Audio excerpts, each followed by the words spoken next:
Hello, and welcome to Ranking of Saturn, episode 47. We have 3 more games to play today. 2 of the games we're going to play are quite good. At least I'm quite fond of them. The first one, however, I don't really have any strong feelings on at all. In fact, I could consider myself quite apathetic towards this game. The first game we are going to play is from EA Sports, Andretti Racing, which is in some ways a sequel to a 16-bit racing game from EA called Mario Andretti Racing, which I believe is a somewhat well-regarded EA racing game from that era. Unfortunately, I don't think the same can be said for the second game.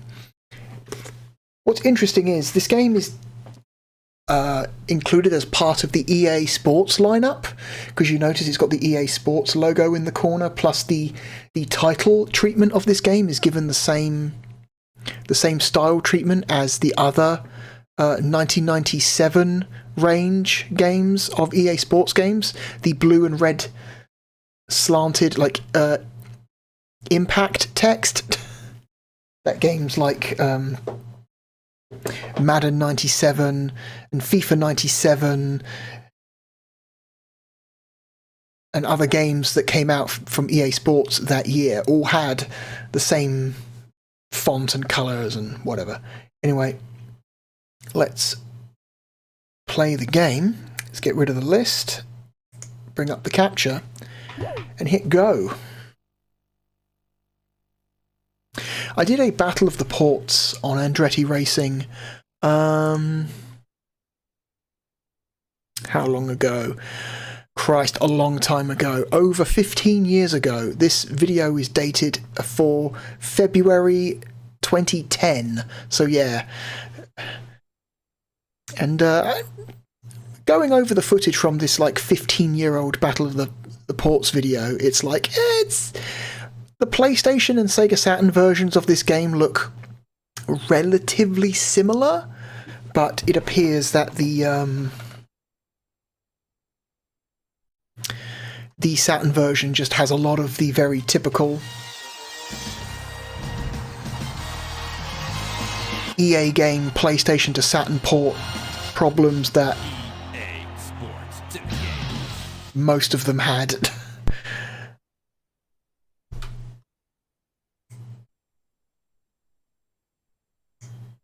If EA was porting one of their games from the PlayStation to the Saturn, you can expect it to have a list of very predictable issues, you might say.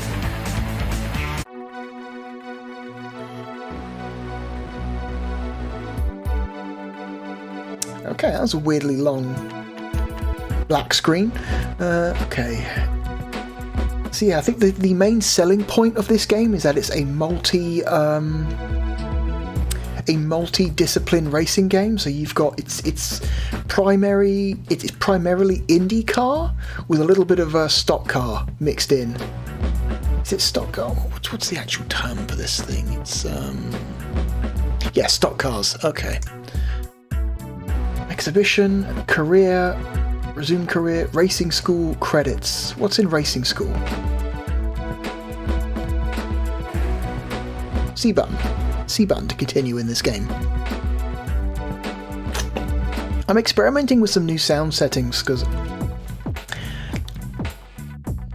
I'm really bad at figuring out the best settings for my audio, and I've noticed that a lot the audio quality of my videos has been wildly inconsistent.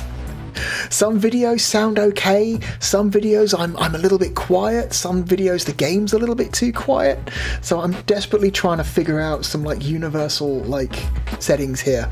I've also noticed that a lot of my older videos have a background hum that is you can hear whenever I speak. It's not loud enough to make it through the noise gate by itself, but whenever I speak, it kind of comes through. So I'm experimenting with a like a 3-channel equalizer setting and like putting the low range equalizer like to like -8 decibels, hoping that takes out the majority of that low hum.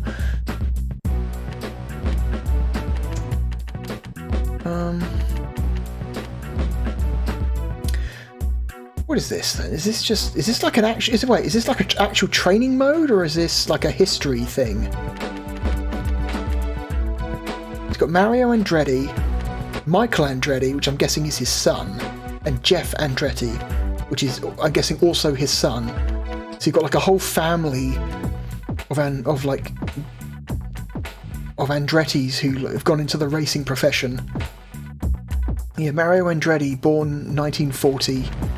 Michael Andretti, born 62. Jeff Andretti, born 64. So yeah, okay. It's like a dynasty. It's like a dynasty of like racing drivers here. Is there a new Andretti? Is there an Andretti who is doing professional racing of any kind today? Did the dynasty continue? Did either Jeff or Michael have a son who went into racing? No idea. No idea. Let's look at this. What is this?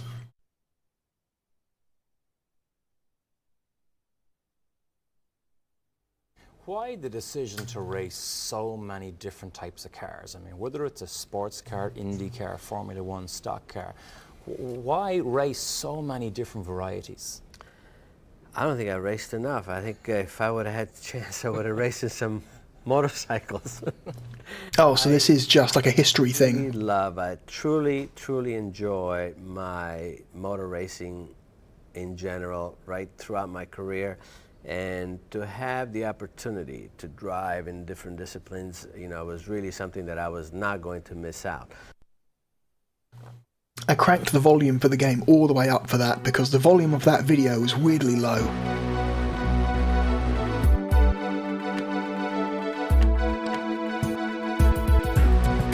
I won't watch all of these, let's watch like at least one from each driver.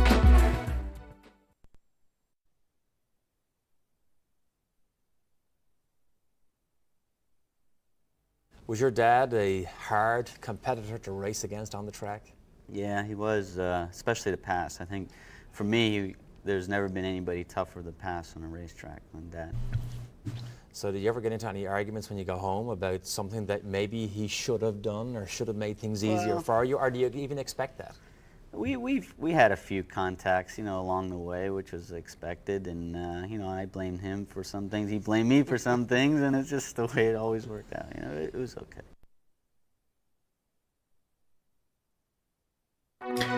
Who did this interview footage? Is this something that EA took from like a pre-existing interview, or is this like interview footage that EA shot themselves for this game?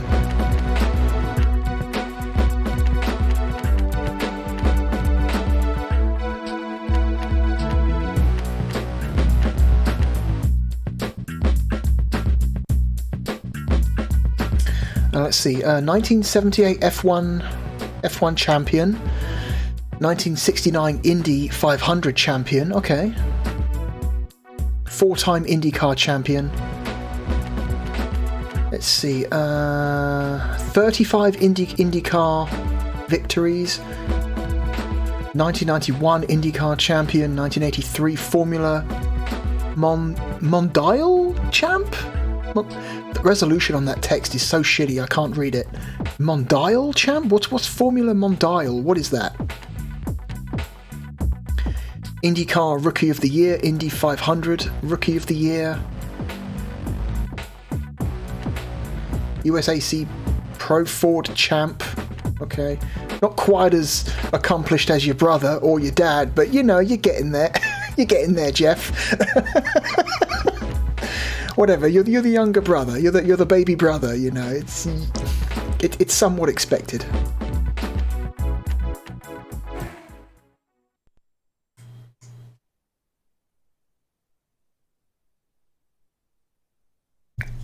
Passing, of course, is the probably one of the most important things in racing, unless you lead from green to checkered. But is there a strategy on passing? Are there points that you look for that you can pass a slower person ahead of you?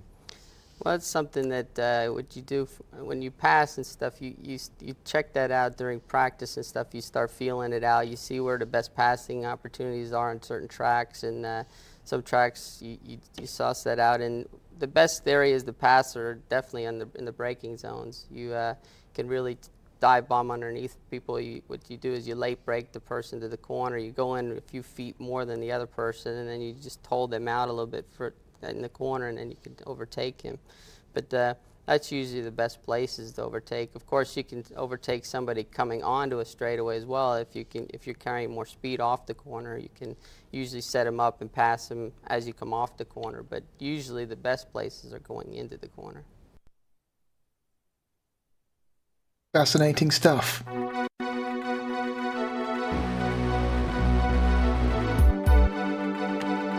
We'll watch one more.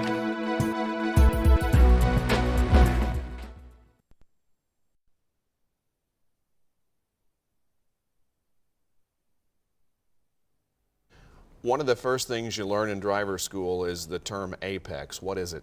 It's where you should be meeting to in the corner. It's where your car should be to be proper to the next corner. It's basically, if you're hitting your apex, it means it's the optimum.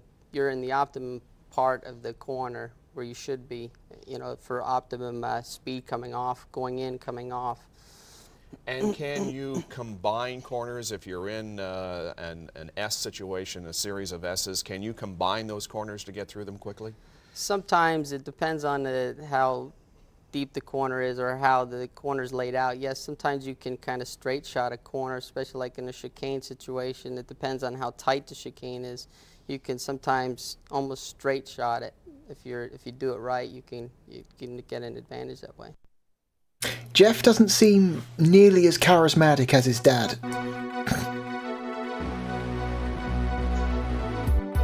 Just going to say, the way his dad talks to the interviewer is like way more like charismatic and charming, like than he can. I guess he's not really used to talking to people all that much. I guess not as good in front of the camera as his dad or his older brother.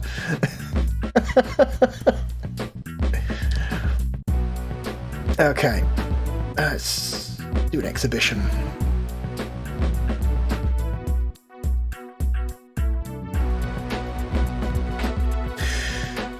From what I remember, what little I remember of playing this game, oh my god, I've just noticed, like, this is maybe a really bad, like, European version, because the top and bottom black bars are extra thick. Like extra thick. Like EA didn't try to do anything to make this to try and optimize this game at all for European TVs, did they? Not a damn thing. Oh dear. Let's see, we've got one player. I've only got one controller plugged in, so of course it's one player. Select circuit, select track. Do you mean select car and select track? Because from where I come from, circuit and track mean the same thing, but you've got under select circuit, you've got cars. That's just weird. I don't know. Does circuit mean type of, I guess, maybe it's like racing discipline? Does racing circuit also mean racing discipline in North America? Because here it means circuit. It means track. It means I'm going to race this track. You know, if you say I'm going to race this circuit, it is synonymous with I'm going to race this track, whereas this appears to mean car type or racing type. Very strange. Okay, so you've got IndyCar and you've got stock car. Tracks. What kind of tracks have you got? Let's go with stock car for now. Bridgeport, which looks like a somewhat generic stock car track. Maibashi, Vancouver, Toronto, Thunderdrome, which looks like another generic stock car track. Australia, Vallejo, Kings Beach, Cincinnati, Grand Rapids,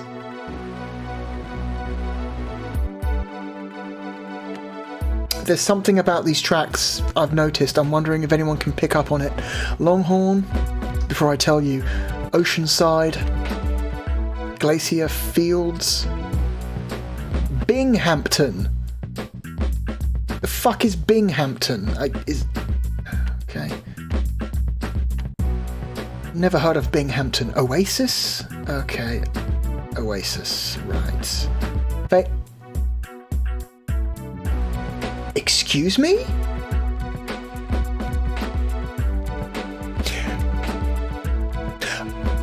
I'm not like the most. I'm not the biggest like racing nut in the world, but I recognise Silverstone when I see it. That's fucking Silverstone. Did they? Oh, they must have. Did they put a bunch of real-world tracks in this game and then not license them? So, this track here, this one called Grand Rapids, this one looks an awful lot like the Barcelona track. Also, this one, Maebashi. They've given it a Japanese sounding name, but this is a real Japanese professional track, and it's not called Maebashi. Hang on. Can I bring up some...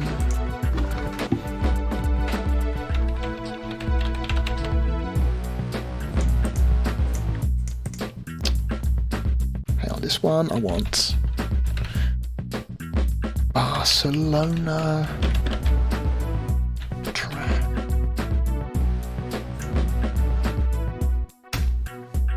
Here. Yeah, here we go. Here we go. Oh, so another one. Silverstone.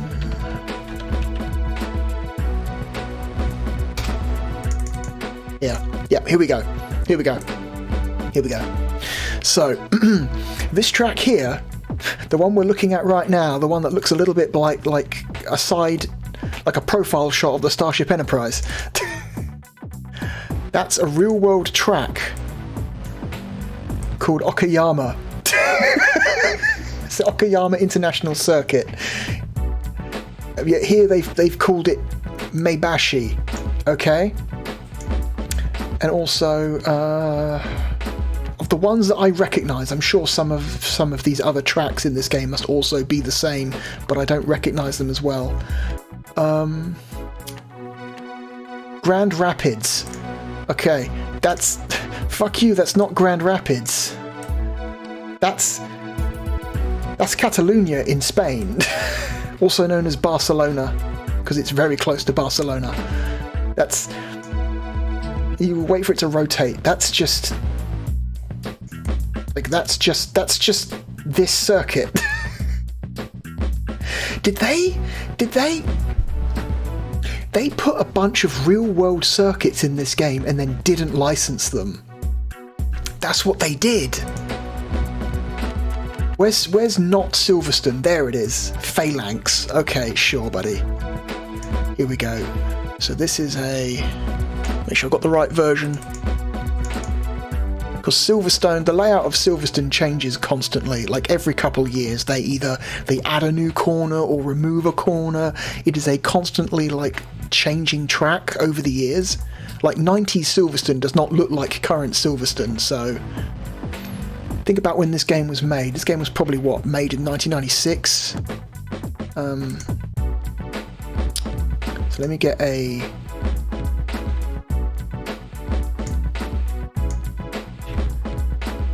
accurate representation of Silverstone from this point of time. Here we go. 1996 Silverstone. So this is 1996 Silverstone. Right? And So they've got most of the track correct, except the bottom left corner of the track has got that little loop area in it that's not in this game. But then if I was to show you a picture of Silverstone from the past, old Silverstone, you'll notice there is an older version of Silverstone that straight up does not have that little loop in the bottom left-hand corner. They took 2 separate eras of Silverstone, stuck them together, and then called them a unique track. And called it a unique track. Oh my god. That's just a weird Frankenstein version of Silverstone they've put in there. That's nuts. I mean, I think I understand why they did this, because when you put a real world track in your game and you want it to be called the real world track, you have to license that shit. You have to call up the people who own that circuit and say, hey, we want to put your circuit in our game, how much do we need to pay you? And I'm guessing the budget of this game wasn't enough for them to like want to do that. So I guess they probably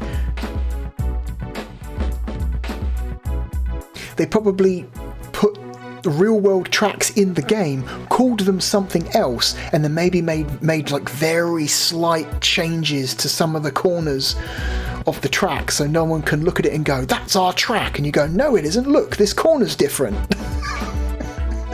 Therefore you cannot sue us. Oh my god. Let's do the Thunderdome. That's very funny. That's very funny. Oh my god, it's so funny. Those are just the 3 tracks that I caught. I'm sure some of those other tracks we looked at are also very obviously based on some real world tracks, and they're not given their proper real world name because that would mean paying people. Qualify, race, car setup. What's car setup?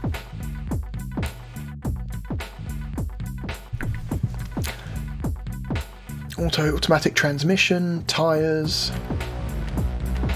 front air. See, I'm not smart enough to mess with any of this. Hard or soft tyres. Oh look, you get some stats in the bottom right that change to reflect what you're doing. Skid pad, pit distance. What? Acceleration, okay. Okay, so it's good that they've got like some like car stats that change to reflect on what you're doing to help people who don't really know about this stuff. Okay, rear air dampener, higher top speed, but a longer pit distance. Also, you're probably more likely to lose control of the car. Gear ratio, high end, low end, high acceleration or higher top speed. That's how I always understood gear ratios in racing games. Whatever, we'll just leave it as it is.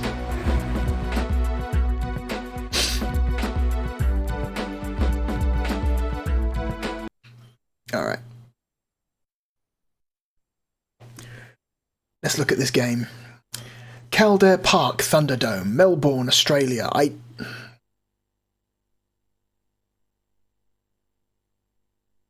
What? Is this a real... It wouldn't be a... No. I'm guessing none of these tracks are like, quote-unquote, real tracks. You know what I mean? Or at least the names they're using are not real. None of them are, I expect.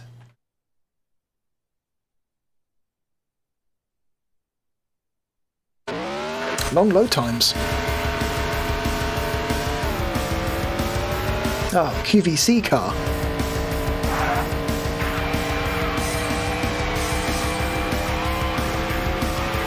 Okay, the Z button changes camera view.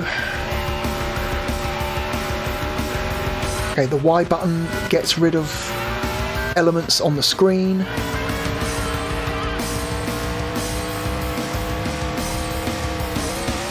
Okay, B button is brake.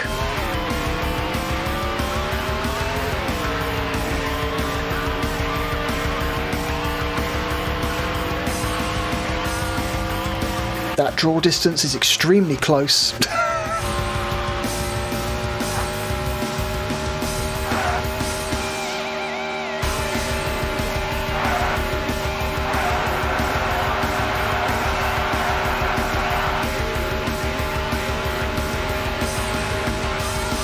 Frame rate doesn't seem too bad, but then again there are no other cars on the track, so this is not really a realistic depiction of performance.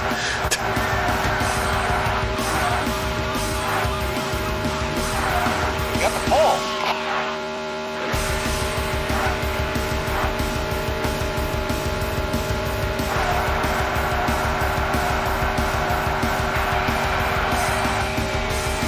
But luckily this track is not particularly complex, so the lack of draw distance doesn't really affect us all that much.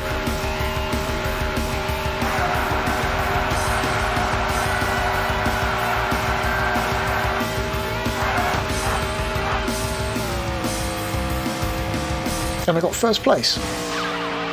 Well, I qualified for position 1, rather.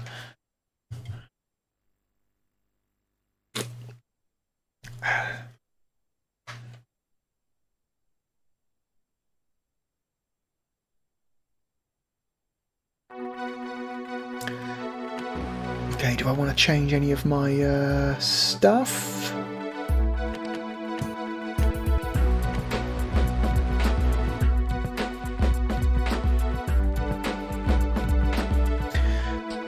One moment. Back in a sec. Okay, I've returned. Sorry about that. Alright, continue. Let us continue. Pole position, player 1. Will Carson, Cody Martin, Jeff Bodine. I'm guessing Joe Quinn. I'm guessing these are real-life racing drivers? Eric Downing, John Cesar. I can't read half of these names because the resolution on the text is so shitty, or at least this text looks very, very bad at a low resolution. Yeah, these must be real racing car drivers. They look real, at least. Oh, I need to turn the game volume back on. That'd be good. Okay.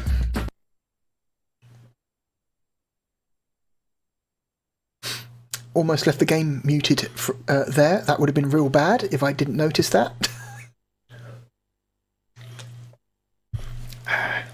We'll do a more complex track after this one.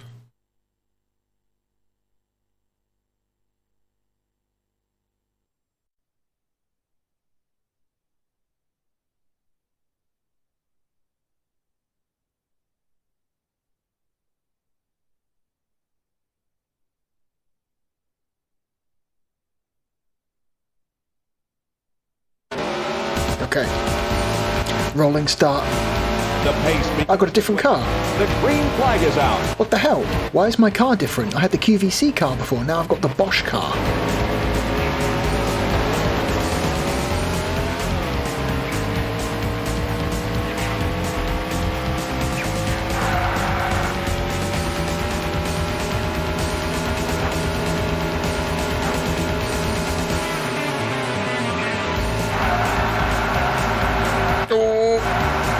On the verge of spinning out. Don't do it, don't do it.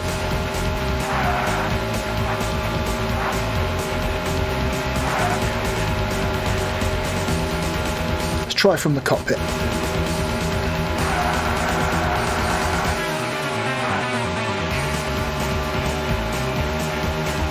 Not the best looking cockpit view I've ever seen in a game, but you know, it's there.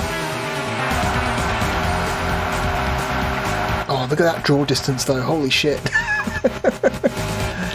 Only one more lap to go. The white flag is being displayed. Yeah, the draw distance is much, much better in the PlayStation version.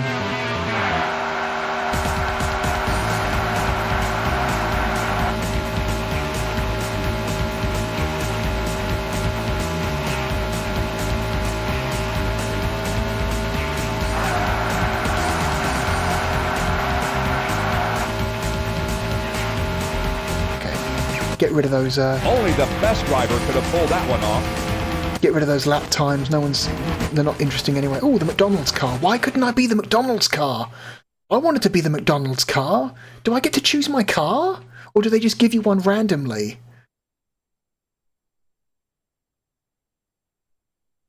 Do they just give you a random car because they all like, do they all have like identical stats and so the game is just like doesn't care? Because even if that's the case, I would still like to choose my car. I now know the McDonald's car exists, so now I want to be the McDonald's car. Like, come on, man. Do I get to... Okay. Let's try some IndyCar stuff. Let's go... Tell you what, we've seen it, we've made a big deal out of it, so let's do fake Silverstone.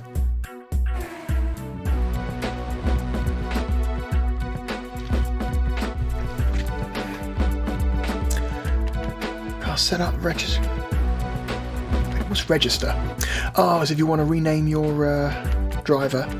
Sure. Done.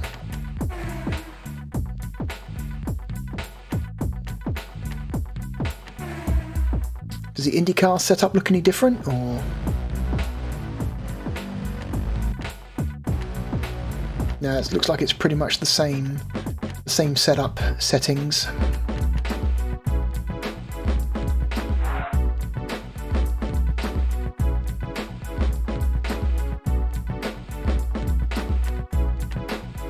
Let's just go straight to race. I don't want to do qualifying again. It's okay. It's okay if I start at the back of the pack. It's fine.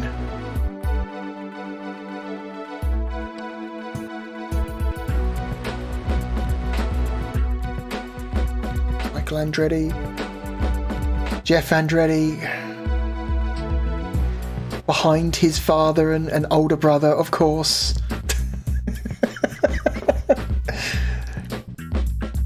Surely by the 1990s, Mario Andretti would have been retired from racing, right? Surely he wouldn't actually be doing any racing. He would be like a manager for his sons. Surely.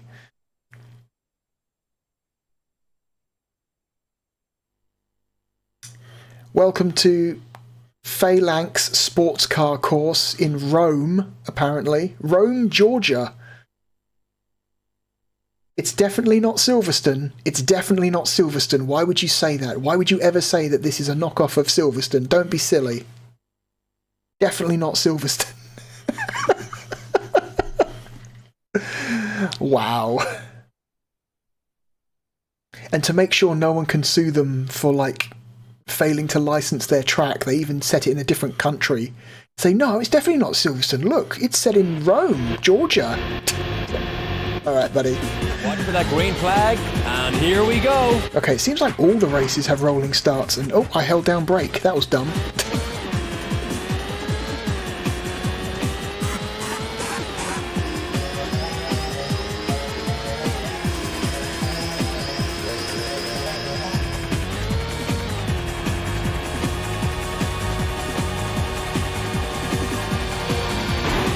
Ooh.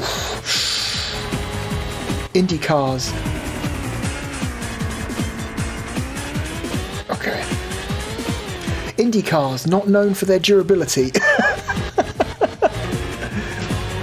I'm guessing it's not a good idea to even touch the other racers. Oof.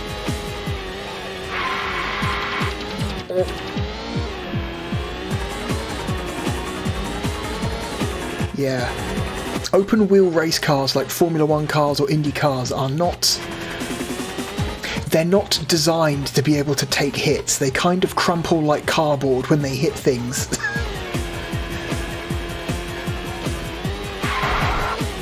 Not like stock cars, which are kind of designed to take bumps.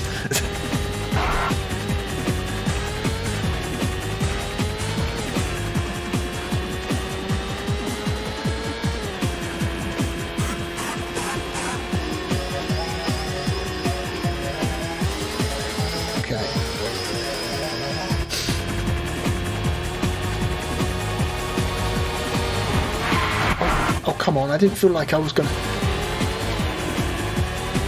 judge that distance really poorly. Whoops.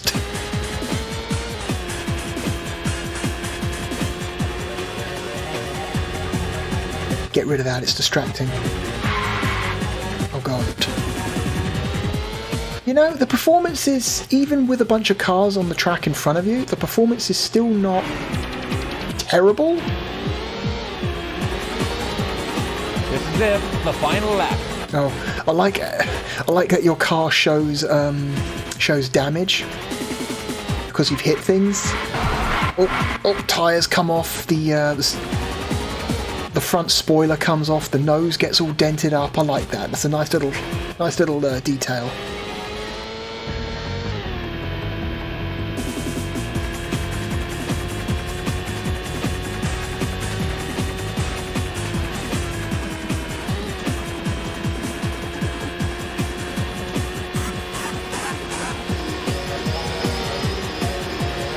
Oh god, brakes!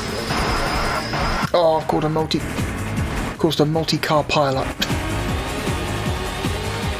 Not good. Okay.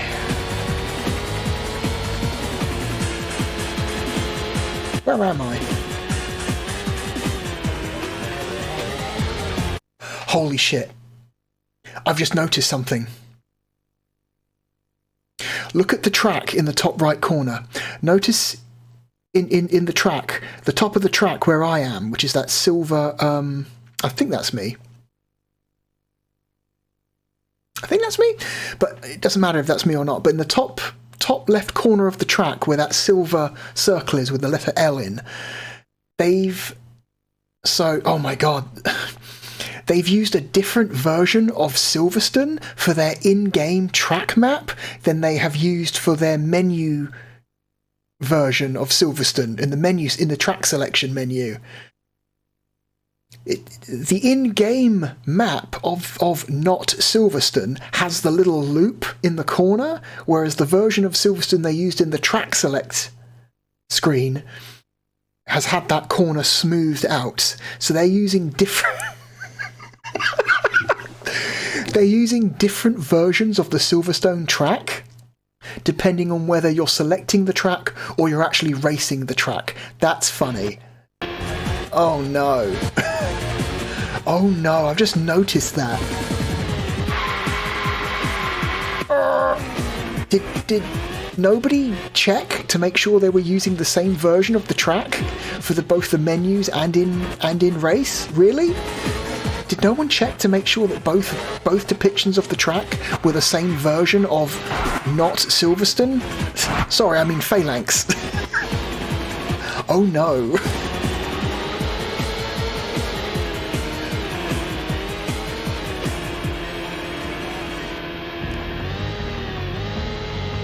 Finish 12th, because it seems like the actual track you race, the actual physical track itself in game, has that corner smoothed out. It's only on the mini map in the top corner that still has that little loop section.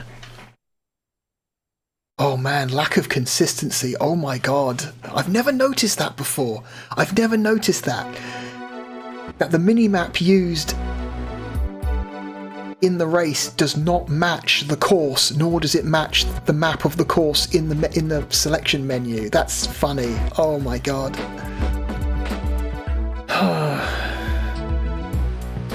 Whatever, man. It's an EA Sports game. I bet the developers of this game were working with a really tight budget and a really tight deadline. I bet EA gave them barely enough money and barely enough time to finish this game. I can't get mad at them for missing small details like that. At least what would have been a small detail to, a probably very highly stressed out dev team being forced to churn out sports game after sports game after sports game for EA.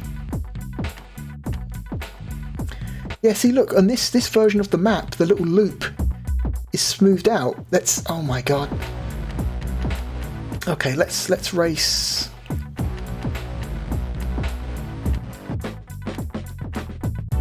Let's race Meibashi. Oh, that's funny.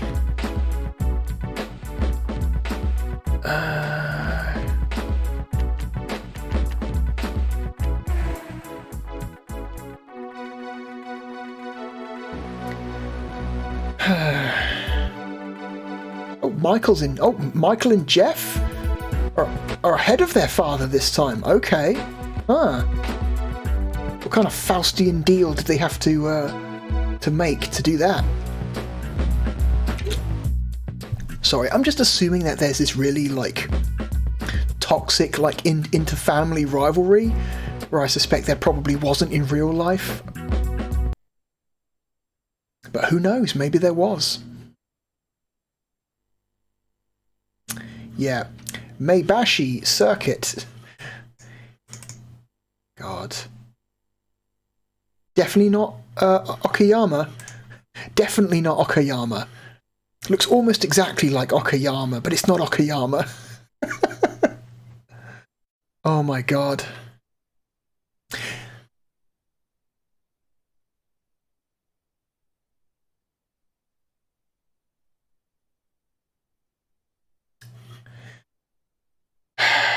Yeah, these load times are also a lot longer than they are in the PlayStation version. Or like a lot longer. Watch for that green flag, and here we go. Again, I did it again. I held down the brake button instead of the accelerate button. I'm so dumb. I need to stop doing that.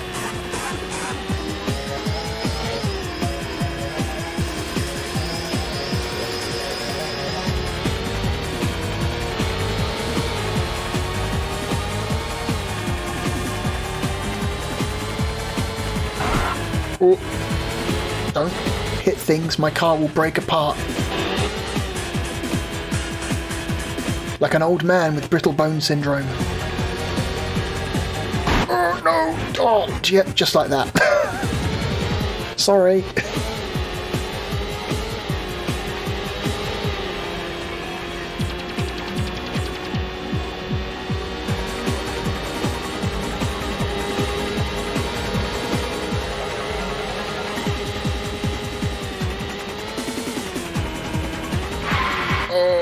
Come on now.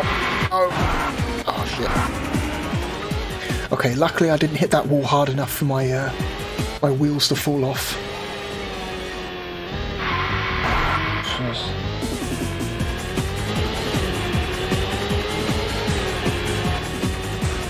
Oh my god, brakes!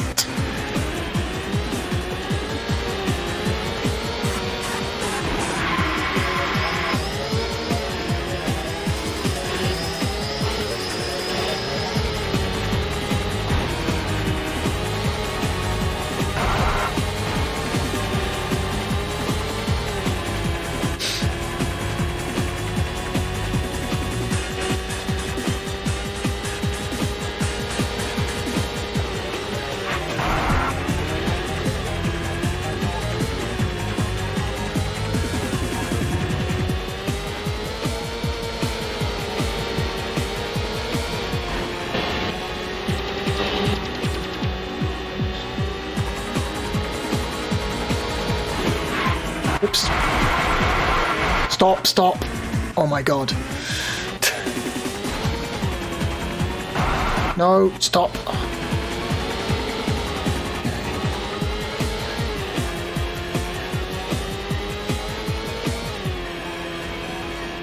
Once you hit something, you just kind of get sucked in. Like when I hit that barrier back there, it was difficult to turn away from the barrier. So it was just like, no, you've hit the barrier now. You're glued to it.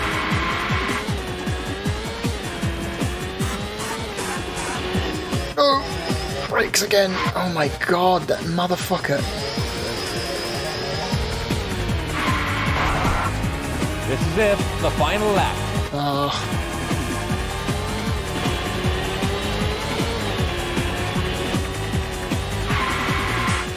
Okay.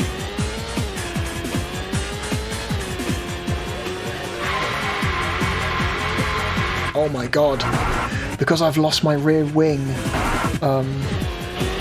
I've now got no downforce on my back tyres, so I'm just gonna start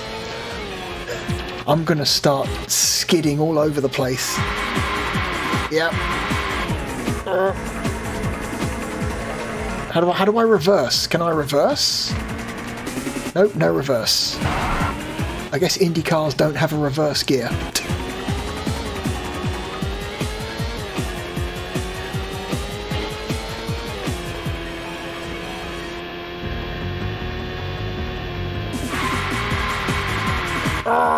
Yeah. Yep, I'm screwed. I can't take corners with any kind of speed without a rear wing. Oh, Jesus Christ.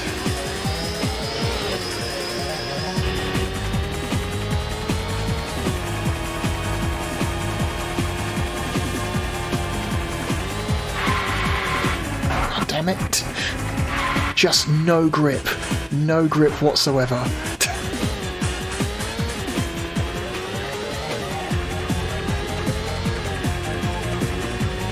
No, it's the last circuit, but I want to see.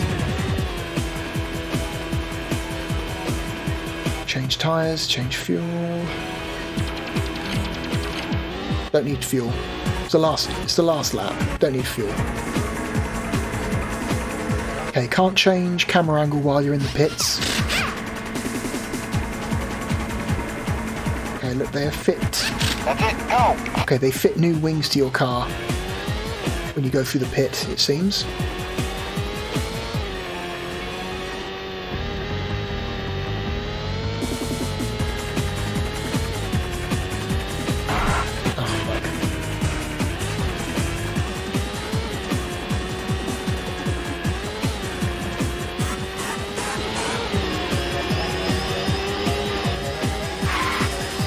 Jesus. Okay.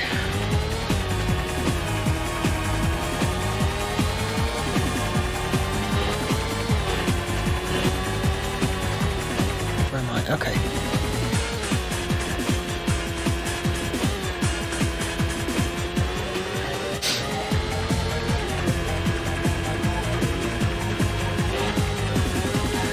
'15th. I wasn't last. I wasn't last. There was at least one car behind me. Great, I'll take it. Whatever.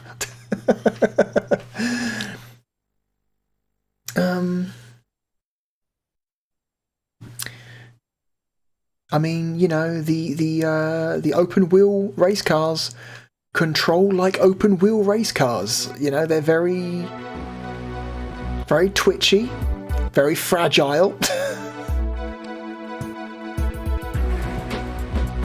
So I guess that makes you know,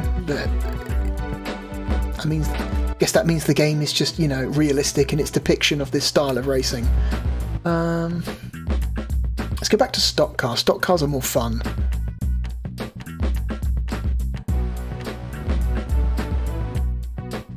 Since Kingsbridge, Australia. Do Bridgeport.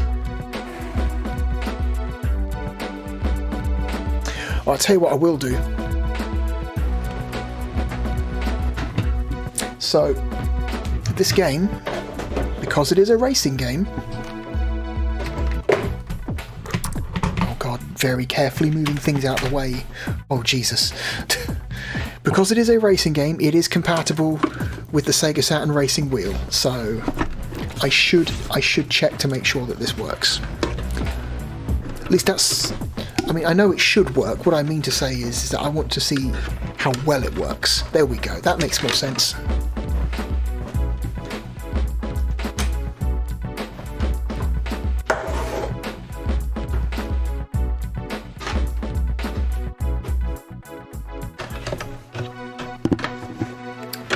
Okay.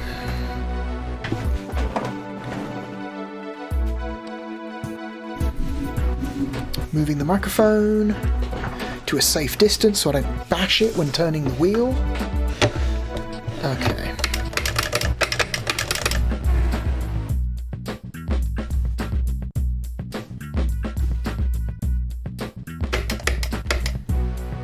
Oh, here we go. Damage on, damage off, damage limited. Okay, so you've got like full simulation, partial simulation, arcade mode. What is full simulation? What does that look like? Okay, so like a lot of racing games for the Sega Saturn, when you plug in a racing wheel, the game does not acknowledge the racing wheel on the control screen. That's a bummer. Whatever. Okay.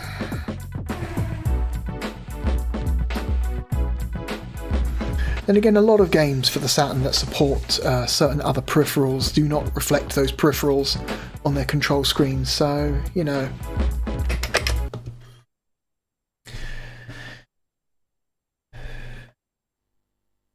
Okay.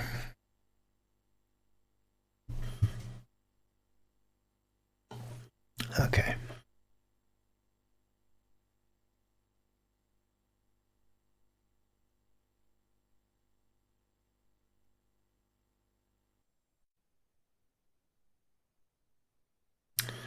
Alright, let's see if this racing wheel feels any good.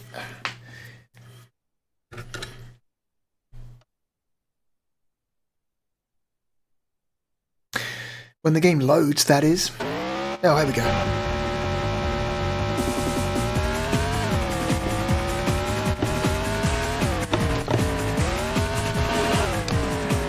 Oh God. Here we go. Got to go with the cockpit view if you're racing with a using a wheel.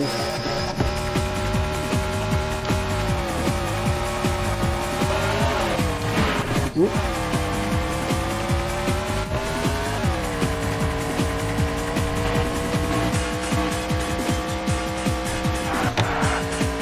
Ooh.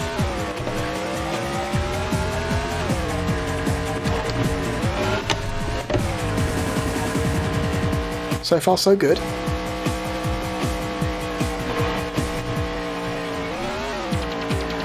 Okay, okay.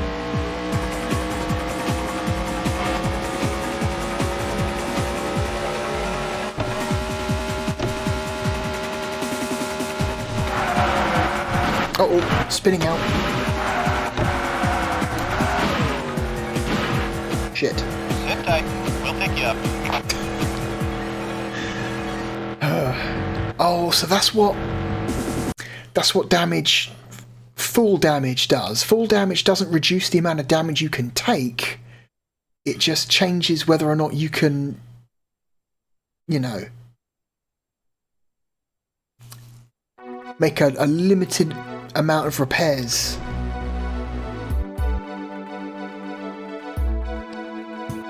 On you know, during the race, like when I raced in the IndyCar with damage set to limited, I lost my my wheels multiple times, but I would stop and then the game would say, okay, press C to keep racing, and you just get new wheels.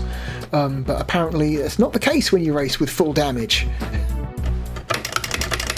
Okay, let's change that then, shall we?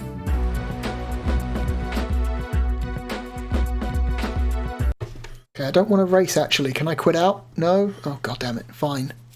I was going to change the option and then come back, but I guess they're going to force me to do the race. Great.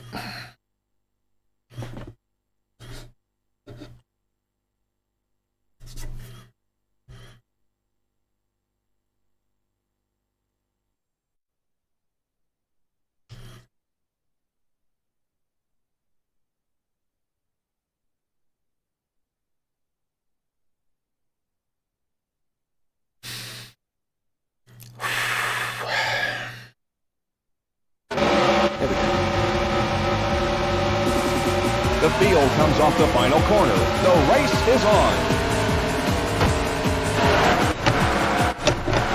Oh god, stop.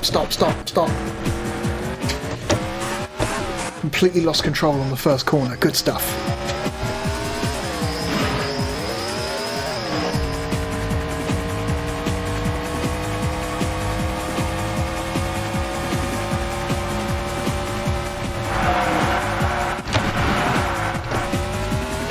Jesus.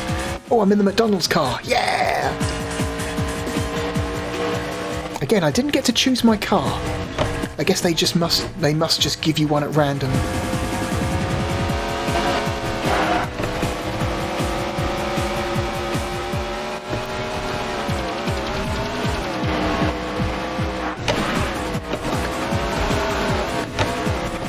will say this, the racing wheel actually feels pretty good in this game.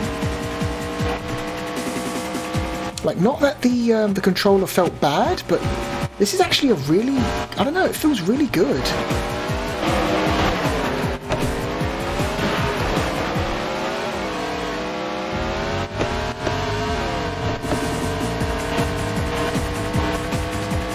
The white flag is out. Just one more lap to go.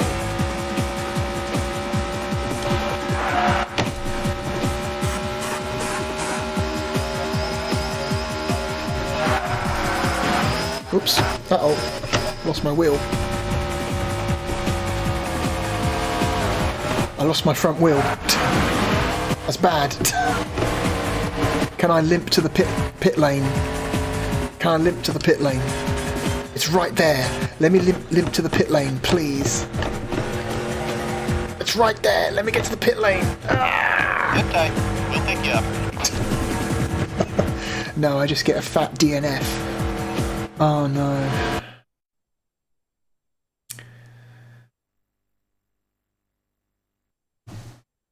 Well, that's no fun.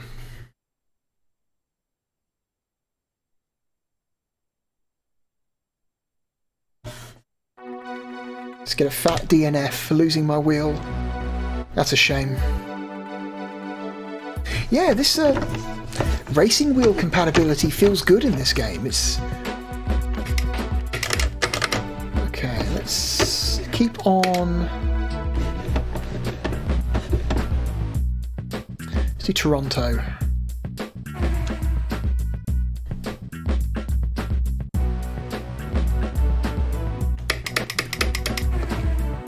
Okay. Let's change the damage setting back to limited. Or you know what? Let's just turn damage off. Fuck it. Who cares? Who cares?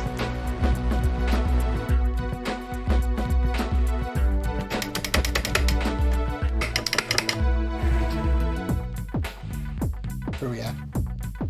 57 minutes. Okay, we'll do one last race, and then we'll rank.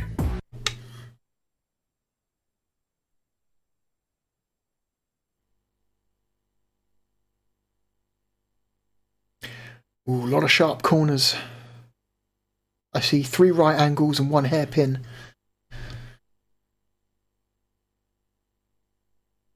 Does Toronto have a racetrack?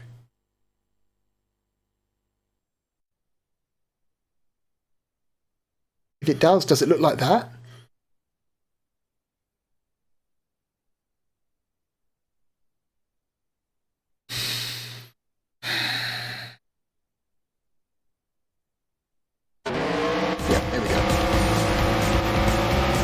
The field comes off the final corner. The race is on.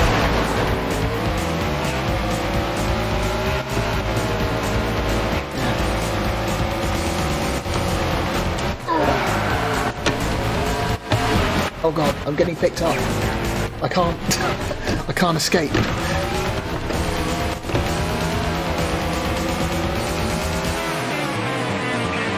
Okay.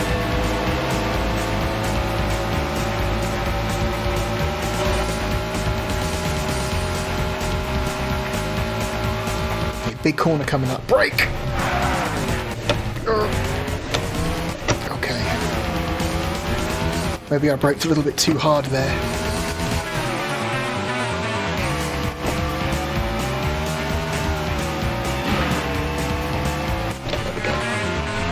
There we go.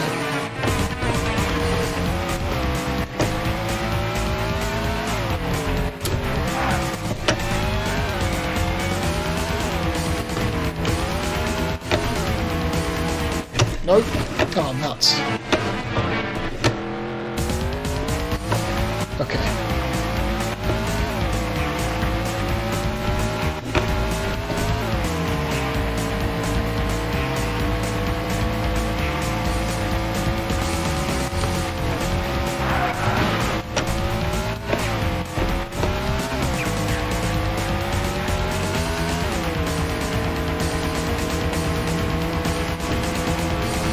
Big long straight. Past my teammate. Leave them in my dust.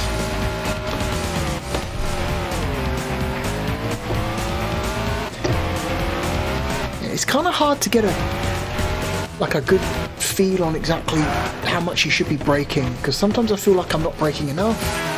Sometimes I'm braking way too hard and just stopping dead in the middle of a track. The white flag is out. Just one more lap to go.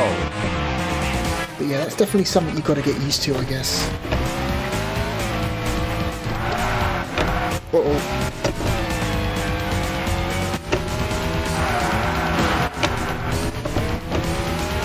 Here we go.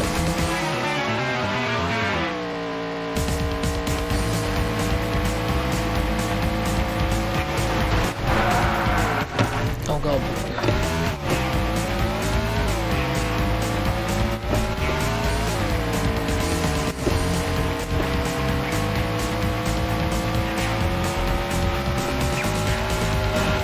Okay.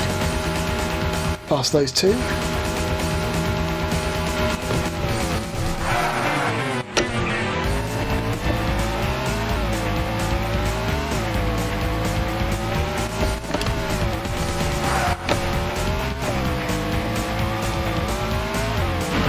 Oop. Okay.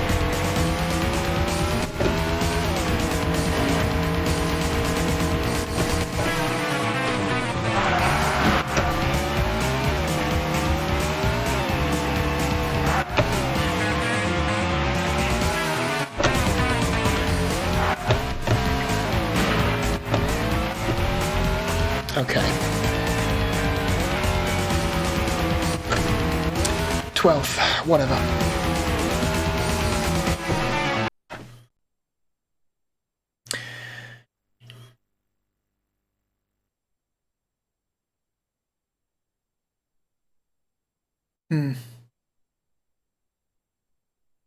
This seems like a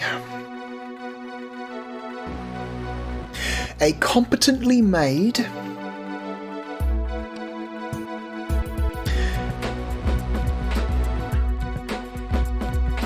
but kind of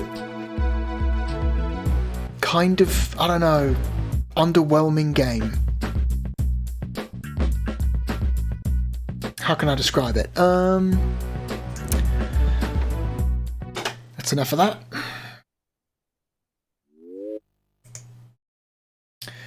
Yeah, this game seems like it's fine. Like it you know, I mean, there are problems. The game has, I think, a slightly unstable frame rate. A mostly decent performance. The frame rate is like, it doesn't drop very often.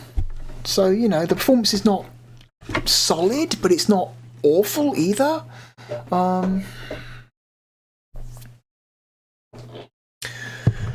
I think the game is kind of ugly.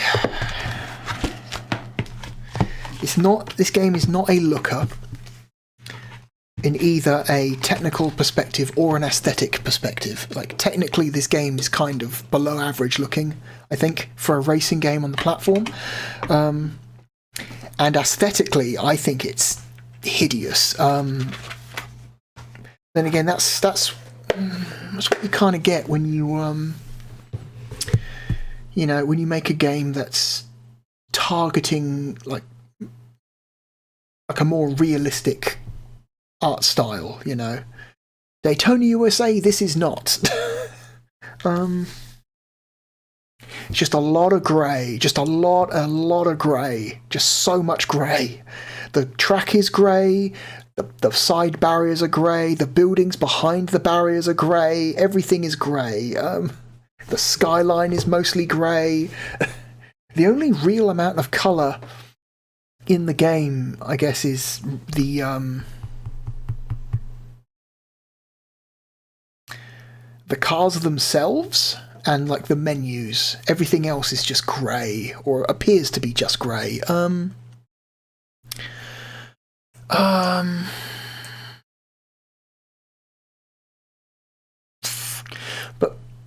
think the gameplay is solid. It feels relatively good. Like, I was especially surprised by the quality of the racing wheel support. I thought, because it's an EA game, EA Sports game, the racing wheel support would just, you know, for the Saturn would be just tacked on. But apparently the people in charge of the Saturn version of this game made sure the racing wheel felt good. Actually, I would say that's actually the best way to play this game. Like, the D-pad controls are fine. They're fine. But the racing wheel is definitely the way to go with this game. So the game's got good bones. Like, good bones. Like, the racing feel is good, especially with a racing wheel. But it's a lot of the stuff, you know. The bones are good. The problem is the muscles and skin. Like, horrifically long load times. Like awkwardly long, you know.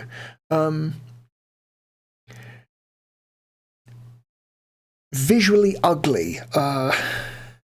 Really bad draw distance. You know, standard Electronic Arts port problems, you know. Standard problems for an EA game on the platform. But I would not call it a bad game.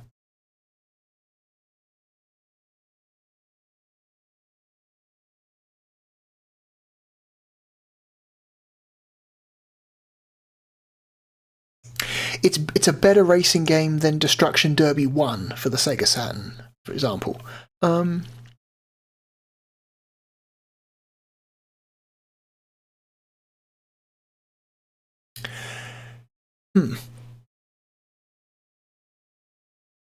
Wing Arms is a better game. In the Hunt is more interesting. I think Robo Pit is a more interesting game. That's my primary problem with it, is that it's competently made. It's just not interesting. My opinion on this game is one of apathy, and kind of always has been. And it's like, I acknowledge that it's the core of it. It seems to be very well designed, as you know, as a racing game from this era. But it's just so grey. And just like, it's not a racing game you take a second look at unless you're really, really into realistic racing games from this era. You know, it's especially on a platform where you've got such amazing racing games as Sega Rally and, you know, Daytona USA and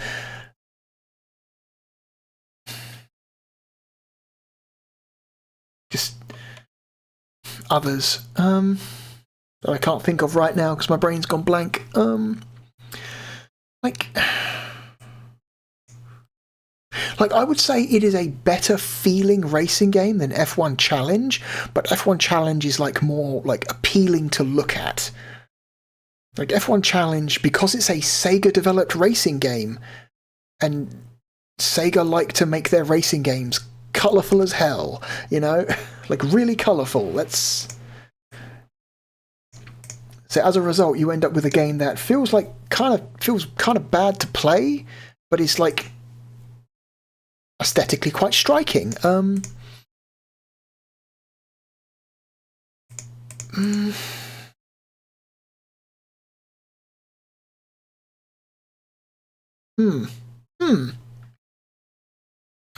I would not take it over sea bass fishing. Did we land on it? Did we land on it again? Was the starting point on the list actually the point where it's going to be? Did we do it again? I would take Highway 2000 over Andretti Racing. Highway 2000 is, from a style standpoint, so much more interesting than Andretti Racing.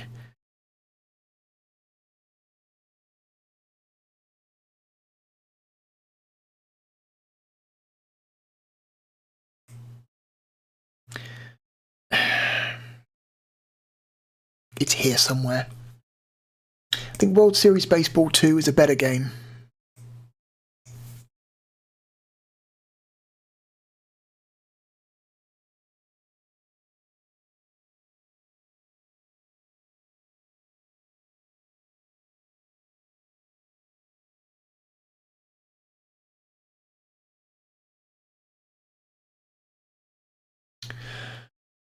I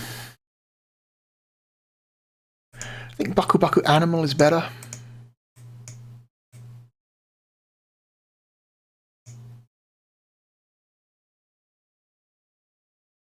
I think Crime Wave, while kind of a frustrating game, is just a lot more interesting as a gameplay experience, and also, like, again, like visually a lot more interesting to look at.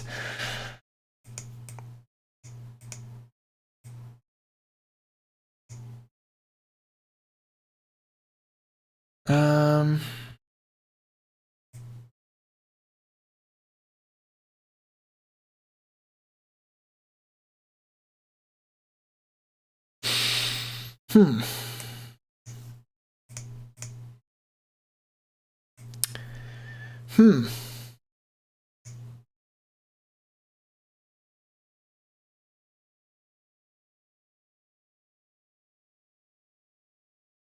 I would rather play NHL 97 than Andretti Racing.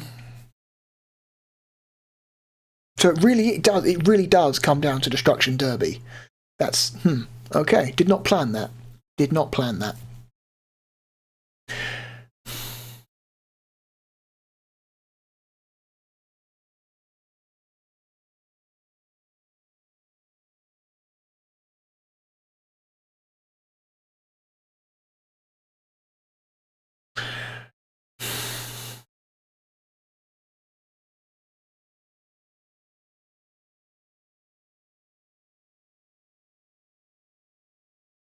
Has a lot in common with Destruction Derby. I mean, both games are competently made, if not amazing, racing games that have very disappointing ports to the Saturn in terms of, like,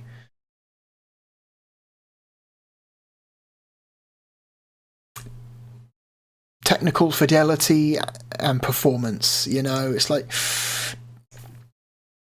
I think Destruction Derby, like, if we were talking about the PlayStation version of Destruction Derby 1, it wins. Destruction Derby 1 is a more fun racing experience than Andretti Racing, at least for me. For me personally. I'm not someone who puts a lot of value in, like, realistic, like, racing simulation. I like arcade racing. I like silly, over-the-top, arcadey, like, racing experiences. That's where my bread is buttered. So a more serious racing sim like Andretti Racing just doesn't excite me. But I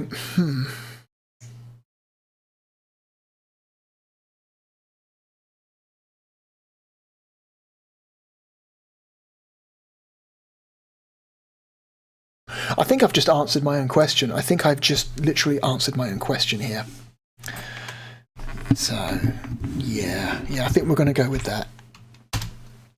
We're going to put Andretti Racing just below Destruction Derby. It's not... Whoops, that's not meant to be... What's that doing in my... Go away. Hang on. I can't get rid of it now. There we go. What's that doing in my clipboard? Whoops, I need to copy this first before I hit paste.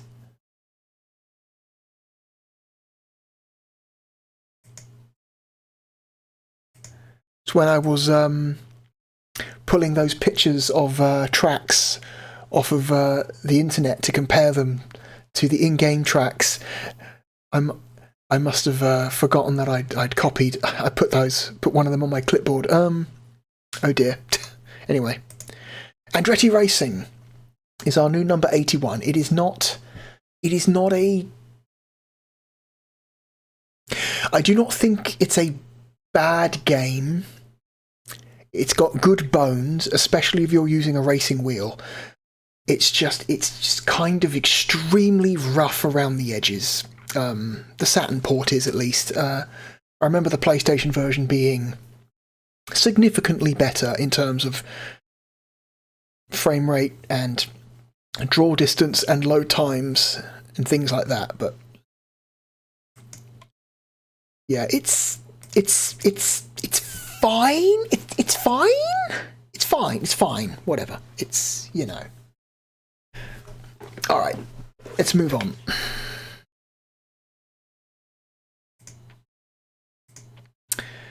The next game we're going to look at today, let me change the cover art, is another game from EA, but I'm going to say that this is a slightly better Saturn port than Andretti Racing, probably because this game, I suspect this game had a somewhat higher budget than Andretti Racing had, so the port team probably had more resources to work with, and that game is a little helicopter sim. I say sim, it's not really a simulation, but we'll call it a helicopter sim because I don't know what else to call it. That game is Soviet Strike. Whoop. Now, I've got a confession to make.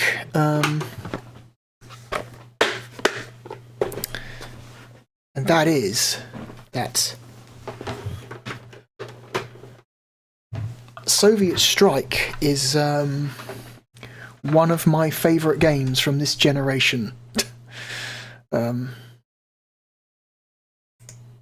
Specifically the PlayStation version. I had the PlayStation version of Soviet Strike growing up, and I fucking loved it. It is a game I very much adored at the time. Hang on. Almost forgot. This game supposedly supports the 3D pad, so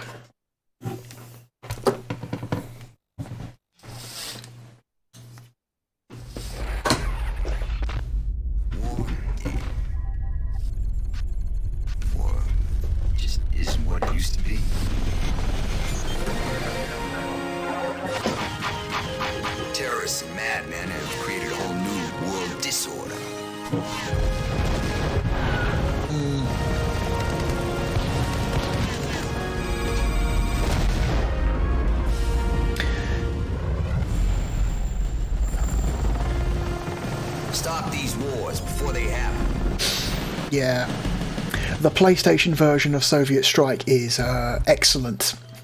Is an excellent game. It's a very hard game. Soviet Strike is it's brutal at times. It demands a lot of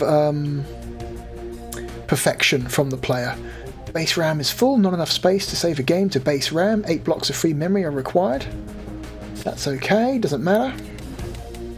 This is a game that is like, it's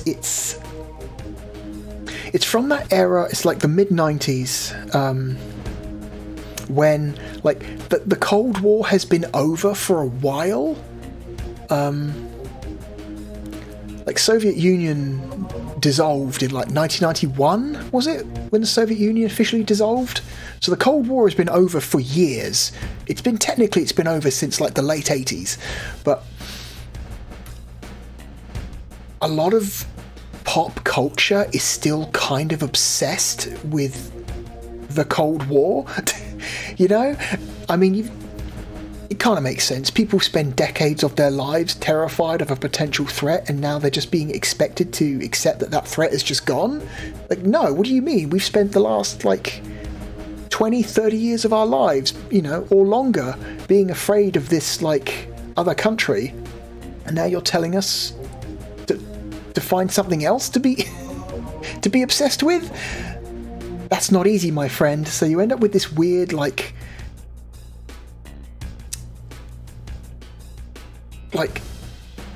Cold War like post Cold War denial, where you still get a lot of like books and movies and games and stuff of that nature that is like being made post the end of the Cold War that's still very much about the Russians are the bad guys. I mean, not to say that the Russians aren't the bad guys. They seem to have come back in recent years as potential as a potential existential threat. They haven't been for a while, but you know, there was a period of time when fearing Russia wasn't realistic. Like the 1990s. 1990s Russia was so fractured and like economically ruined, and like they weren't threatening anybody, but people were still putting out tons of media in the West, tons and tons of media, like telling people to still be afraid of Russia. It's a very bizarre point in time.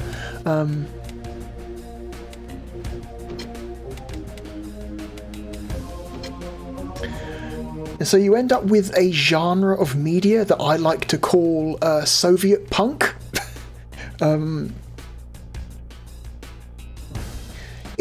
Soviet punk is a style of storytelling or art, shall we say, that is like, it takes the idea and the aesthetic of like classic Soviet military design and then just amps it up to 11 to like a ridiculous level, or like Soviet political intrigue, you know, or military weapons, or you know, anything that can be associated in a threatening way with the Soviet Union just gets amped up to completely like unrealistic like levels, you know. So I like to call that Soviet punk. Hunt for the Red October is Soviet punk, you know. Soviet Strike is Soviet punk. What else? Command and Conquer Red Alert is Soviet punk. In fact, Command and Conquer Red Alert might in fact be the most Soviet punk ever. The Metal Gear, the entire Metal Gear franchise is very Soviet punk. The amount of Soviet punk changes from game to game. There are some games where the entire game is Soviet punk, and there are some games in the franchise where the amount of Soviet punk is quite minimal, like Snake Eater, MGS3 Snake Eater. That game is entirely Soviet punk. And then you have like a game like Revengeance, which is like, there's a tiny amount of Soviet punk in that game. Like it's reduced. In fact, I would say it is basically reduced to just one character who blows himself up with a bomb strapped to his chest, like halfway through the game. Like, yeah, Soviet punk is a thing that you still see occasionally in media. Because I don't know, there's just something. How do I put this? There's just something kind of cool, like about like late era Soviet Union like bureaucracy and technology. Like it's not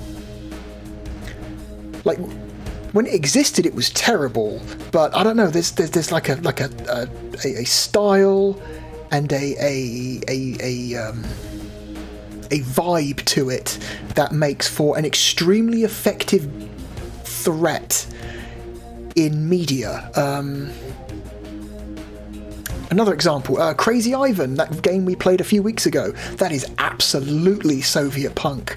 That is super duper Soviet punk. That is, again, another example of it. Okay, so let me stop chatting and actually stop gabbling on about random shit and actually talk about this game. So Soviet Strike is, again, it's a Soviet punk game that is really trying to be like an edgy, like a 90s action, like military action thriller. kind of like a Tom Clancy story, but not Tom Clancy. Like somebody sat down and wrote a Tom Clancy style, like, military thriller for a video game, and this is what they came up with. And it's kind of awesome because it takes itself so seriously. Like, you have to imagine, like, I realised that realistically, the people who wrote the story in this game and directed, and created all the cutscenes and directed the actors knew that they were being super over the top, and it was like an in-joke. But part of me really, really wants to believe that no, they had no idea, and like this is just their idea of like really gripping like storytelling. So here's some setup to the characters in this game. Here's how it's going to work, Mr. President. We let you worry about the domestic agenda, all the touchy-feely stuff. But when it comes to national security, Strike makes all the hard decisions. Do you remember the Civil War of '82, which turned Mexico into a Warsaw Pact client state? Well, I don't know what you're talking about. There never was any Mexican Civil War. That's the point. There would have been if Strike hadn't intercepted. I love their fake Bill Clinton. Our success by the wars that never happened. Get my drift? But I thought I was in charge. Your organization undermines the chief executive. Sir, I'm here to explain how things work. If you don't want to play ball, I'm sure the vice president will. We've had to deal with that very unpleasant situation before.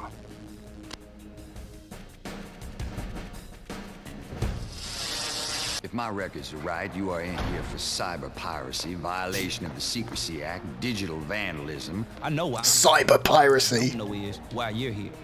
Why did you commit these crimes? Man, I was just bored. I didn't hurt nobody. They threw me in jail because I embarrassed them. What do you want anyway? Listen, son. We need somebody to sys-op the most highly sensitive computer net in the world. We need a hacker to infiltrate enemy security and to keep the enemy out of ours. Is this a joke? This is the farthest thing in the world from a joke. Sir, what do you suppose the president is going to say when he finds out we've got a convict running the most highly secured net in the world? Who cares? Sir, would you care to comment about reports of your involvement with an illegal renegade operation known as Strike? I can neither confirm nor deny the existence of such an organization. Is it true that your organization routinely violates enemy sovereignty, carries out black bag operations and covers them up? All with no regard for the will of Congress, the President, or the American people? No comment. Sir, is it also true that your motto is, quote, "We measure our success by wars that don't happen"? I don't see what you're driving at, Ms. Gray. I want to work with you. I'd be perfect. You've already got the weapons, you've already got the intel. What you need is the third leg of the power triad, the media. I'm here to give it to you. It's very funny that they, Is she for real? Still going. Or is she another wannabe? She's very much for real. She was recruited overseas and is credited with several highly effective covert operations. Working for whom? KGB, CIA, Russian mob, SAS, Mossad, Hamas. I don't get it. She works for herself. She's good, lethal, and to the best of our knowledge, never betrayed a trust. Hire her. I think it's very funny that the organization Strike is described as an illegal rogue organization that breaks international law and doesn't represent the will of the people in the country that it's based. And I think that's very funny. Isn't that just the regular US military?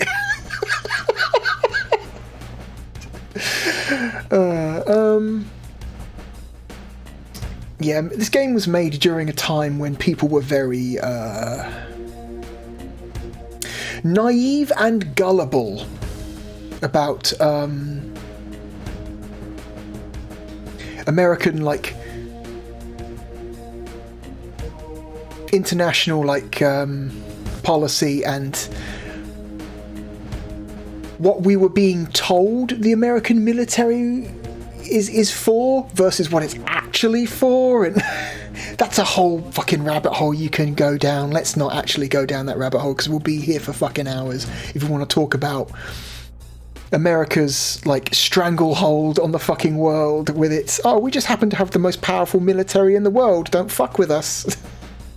We only go after bad guys. And it's like, oh yeah, of course you do. Of course you do. So what you actually mean is you go after whoever you want, and then you tell the world they're bad guys. And if you don't want to be a bad guy, don't fucking disagree with us. Anyway, I've said too much. I've said too much. Anyway, Soviet Strike. So there are more files here, but we won't listen to them. It's basically more set up for the world and the characters. This game is very difficult. I've mentioned before, this game only has 5 levels, but the amount of, like, practice and memorization you need to do for each level to finish it is distressingly high. I feel like all of the Strike games are like that. You go back and play Desert Strike, and that game is a great game, but again, it relies a lot on you learning the levels, figuring out in what order to take out targets and things like that. So you can set up your chopper, what weapons you've got. You can have a balanced load, all Hydra missiles, all Hellfires, chain gun only.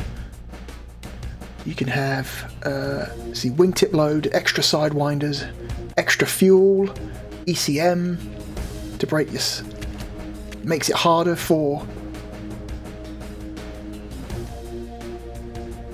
enemy units to lock onto you with heat-seeking missiles. Or you can have nothing at all and the game just says good luck.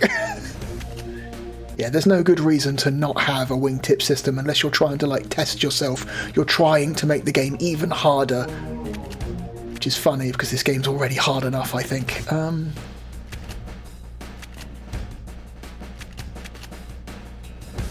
Sidewinders, extra.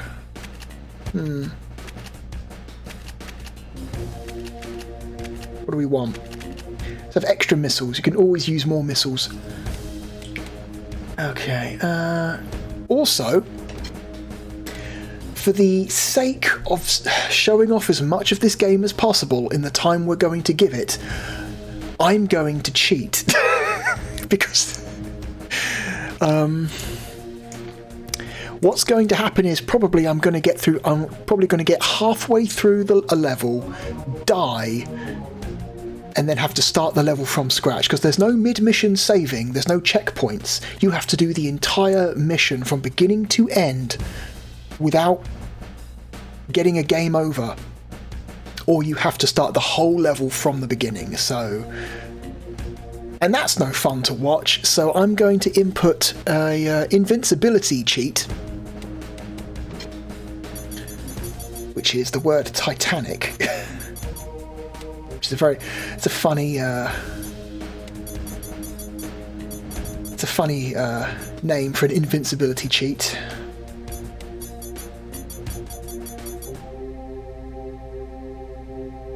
Uh-oh, the game just locked up. Okay, whatever. That's a shame. Hopefully it doesn't do that more than once.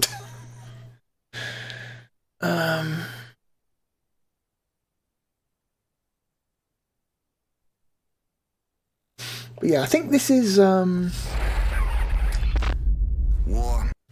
one of the better Sega Saturn EA ports. It's not perfect.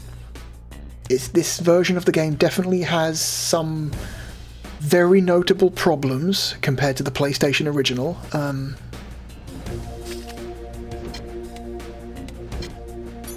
But I think they are manageable.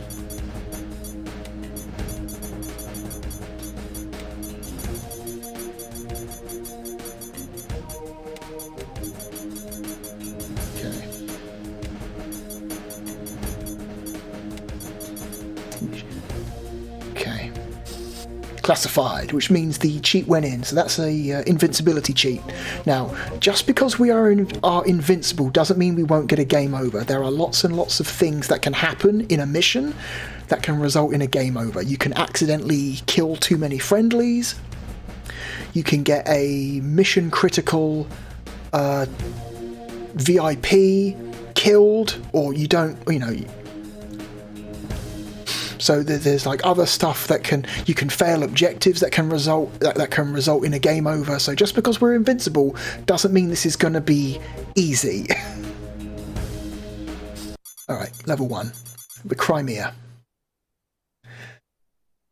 Synchronicity threshold crossed at 0100 hours. General, some bad business going down. Break it into components, Hack. Epicenter Premier 1. Millions from Swiss bank accounts are flooding the region, and 2, an unknown military force pops up. You've linked the money to those troops? Could I prove it in court? No. Do I know it's a link?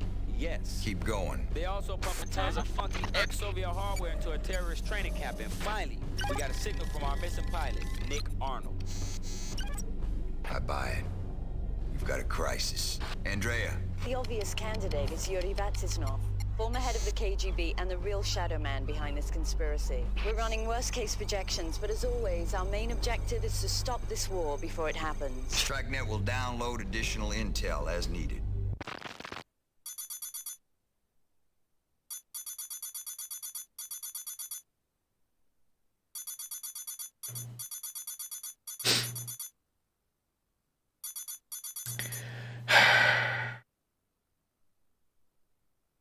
So, yeah, the load times in this version of the game are significantly longer than they are in the PlayStation version. If you crash, jettison ID, hit auto-destruct, render body non-identifiable. Okay, so yeah, this game does use the 3D pad, but not in like a useful way. Like the D-pad is basically, sorry, the analog pad is. Oh, okay, yeah. So it is using the analog pad. You can change your speed slowly. That's okay. You do have like fine speed control. Also, I think this game makes use of the analog triggers. If I squeeze the analog triggers very gently, we will strafe very slowly. So add this game to the very, very short list of games that use the analog triggers. Strike. This is Nick Arnold. I've been taken prisoner with several other agents. They're having some not-so-nice Q&A sessions and using the firing squad like it's the St. Valentine's Day massacre. Now get us out quick, or give us a Viking funeral. Yeah, I've got the volume of this game maxed out, and it's still quiet. This is kind of a quiet game in terms of its audio mix, so sorry about that. Okay, let's get going, because we're on a time limit right now. We've got to do things. Enemy listening post, Commander. Wax both days before hacking up the valley. Get cover! Got to destroy these 2 radar dishes. If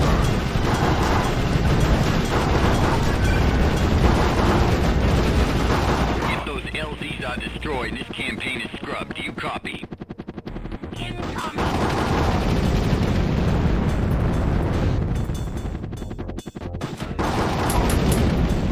Okay, we're out of Sidewinders.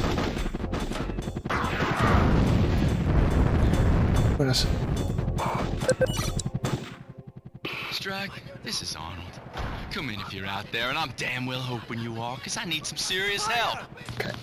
Those are not champagne corks. It's a good old-fashioned dictatorial firing squad. They've been popping off agents like pull tabs, and I'll be next if you do not liberate me on the double. Okay, there's a lot to talk about.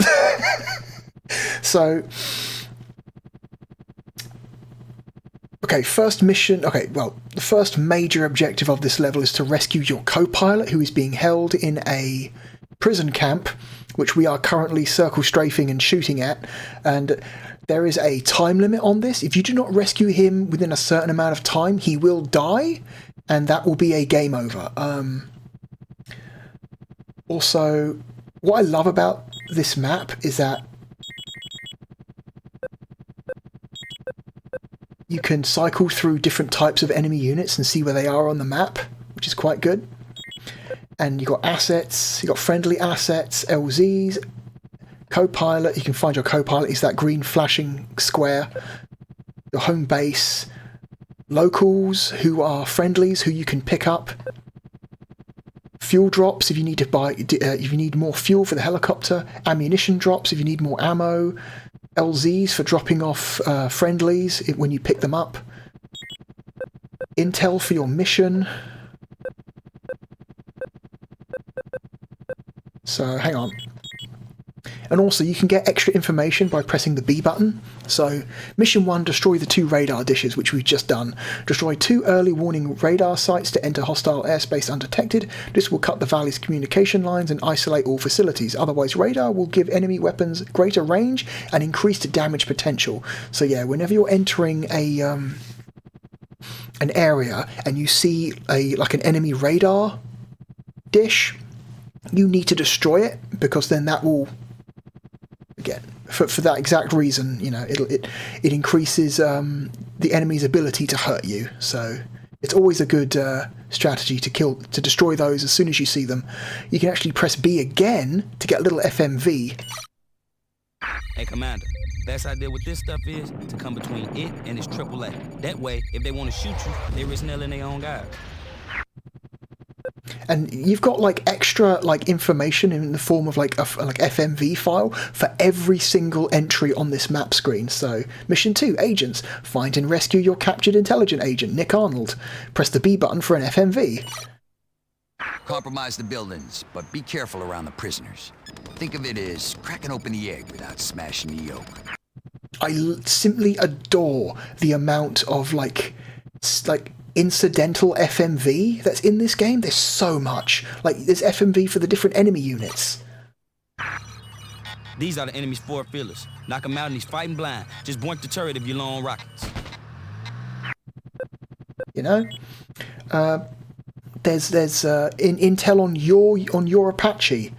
The most advanced combination of technology and weaponry available. See ammo for weapon systems. Your Super Apache smart armor can repair limited damage and survive 2 crashes. To avoid detection, use Nap of the Earth flight. What the hell does that mean? This is the ultimate surgical weapon, and we're the only kid on the block who has one. It's an auto-loading, passenger hauling, self-repairing wonder. And for faster pickup service, you could even increase your winch speed by snagging a hidden quick ladder. Faster winching the dudes and supplies mean less time as a sitting duck. It's your co-pilot. This is the guy we're trying to rescue. I like these stats on the right. His aiming ability, 90. Winching ability, 80. His ability under fire, 90. Out of what? Out of 100? It doesn't tell you. Can-do attitude, 90. Overall, reckless. What do those stats even mean? Okay, Nick is next in line for a position as lead pilot, so, okay. Nick Arnold. He was the best rotor-head Strike had until you came along. Now you do the piloting, and he does the groundwork. Mr. Arnold has also developed a nasty habit of getting captured. Seems you're gonna make a career out of bailing him out. Okay. Also, you've got standard mission stuff. It's massive transfers of funds detected by Strike. Strike.net. It's oh my god. Oh, dumb. Numerous black market weapons purchased by unknown parties. Intelligence agents being captured by person or parties unknown. Suspect an Eastern European conspiracy of unknown. Of unknown what? Of unknown dimensions. There we go. Hitting B. A lot. Okay. Random events seem to be adding up. The black market's buzzing, and somebody's running the Blue Plate Special on weapons. Troops are on the move everywhere. Our operatives in the region have been methodically compromised. I've got a serious digital vibe that a well-orchestrated conspiracy is being played.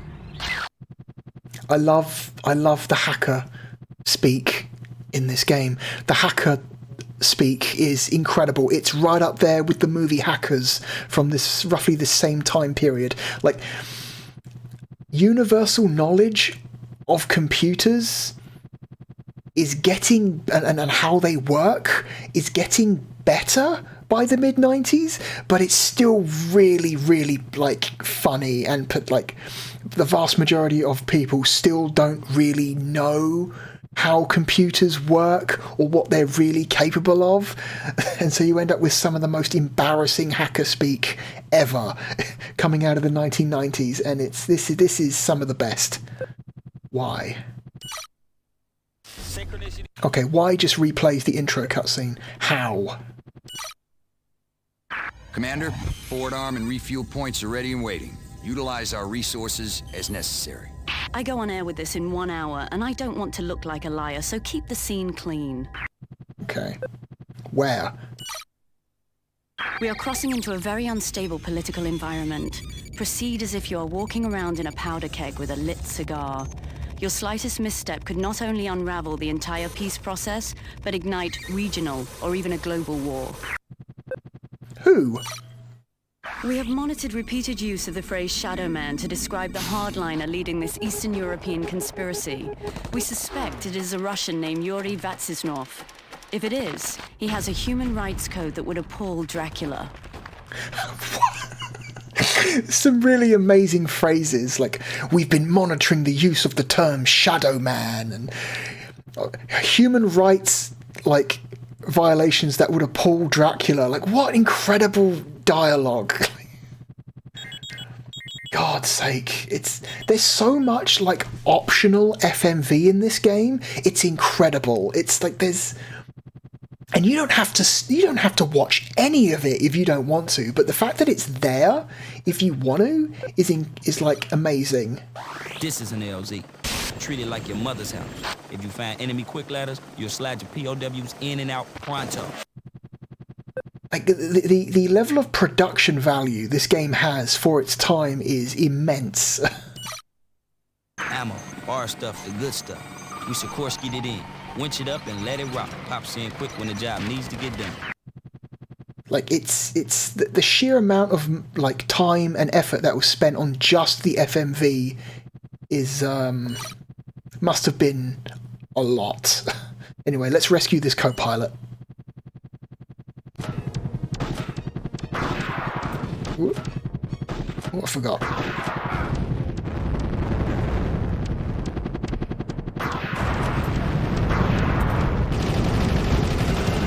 Okay, I'm out of Sidewinder, so I have to do the job with a minigun.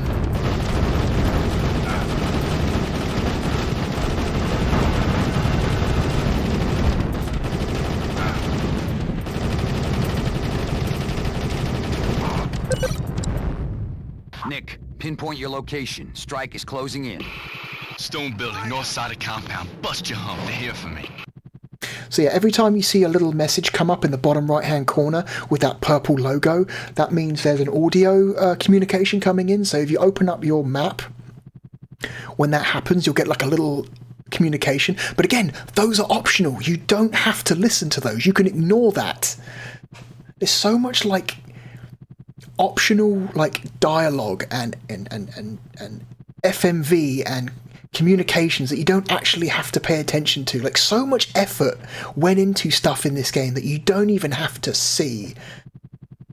It's kind of amazing to me. Cease fire, Commander. Captors I believe to be friendly. Remember, we're the good guys. Okay. Okay, there he is. Oh, you a cool one, buddy. Extract all friendlies.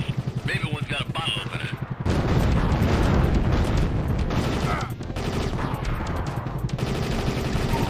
Okay. So now I need to extract all the friendlies.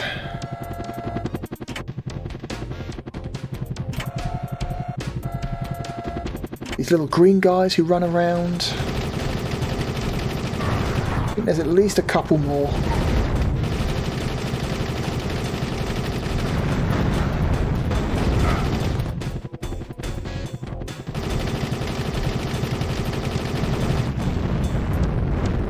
think this might be the last one. No, one more.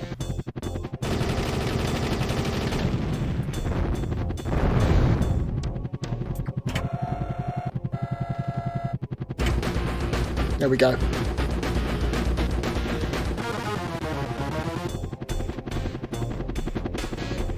So now I need to drop them off. When we go to one of these LZ points, and oof, the frame rate gets a little chunky. We can drop off our rescued friendlies, and doing this will actually repair our armor for reasons. Oh yeah, yeah. Probably the number one problem with the Sega Saturn version of Soviet Strike is the performance. The game is still playable, but yeah, performance gets pretty rough in spots. Basically, the more action on screen, the lower the frame rate gets. Okay, let's pick up this.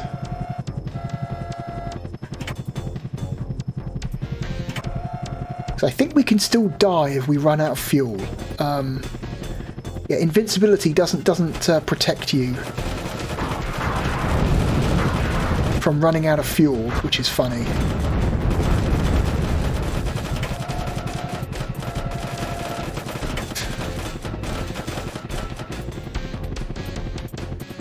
Oh, there's like an extra life over here. There we go. Or I think that might just be an armor upgrade. I can't remember. Anyway, so now we're on to mission 3. Let's find out what that is. Destroy all helicopters and buildings at the temporary airfield. To achieve tactical surprise, be sure that the control towers do not alert the prison camps. Also, neutralize all Hind helicopters so that they can't provide air cover for the POW camps. Okay. If you studied your history, you'd know what Napoleon did at Austerlitz. Do the same thing. Shatter the ice, and the choppers will take care of themselves. Okay.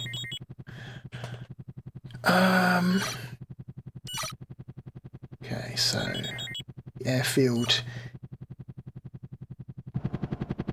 is directly east of us.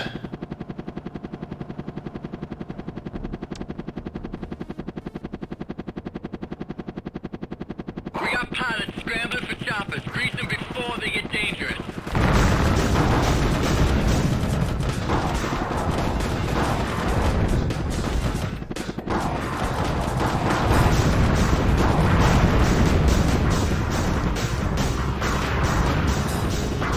I'm just getting lit up.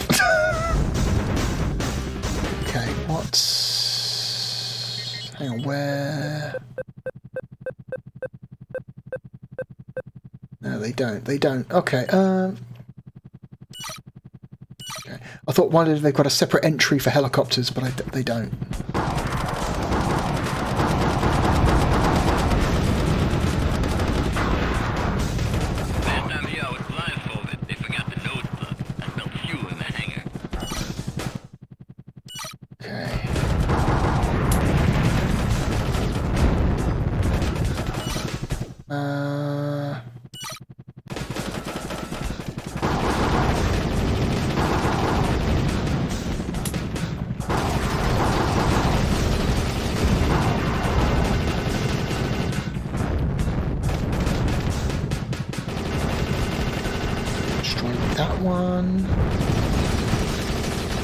See, we're out of weapons again. You burn through ammo really quickly in this game.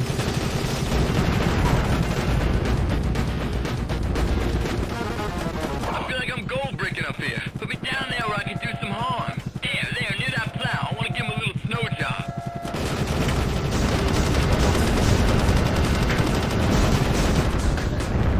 Still got some sidewinders.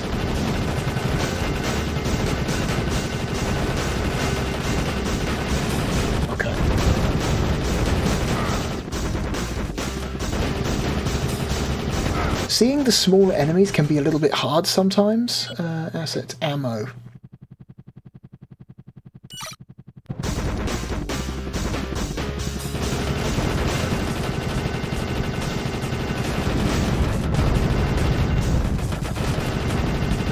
Okay. Sometimes when you blow the top off some of these transport trucks, sometimes there's pickups in them, but not in that one. Okay. So pilot wants to be... Co-pilot wants to be let off. This thing is a big can opener, partner. I'll punch the hole. You scoop. Wants to be let off so we can drive this bulldozer for us for some reason. Now we've got to keep him alive. When he's not in the helicopter, he's vulnerable. So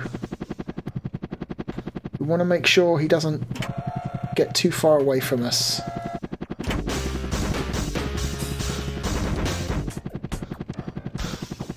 Alright, be waiting. Oh.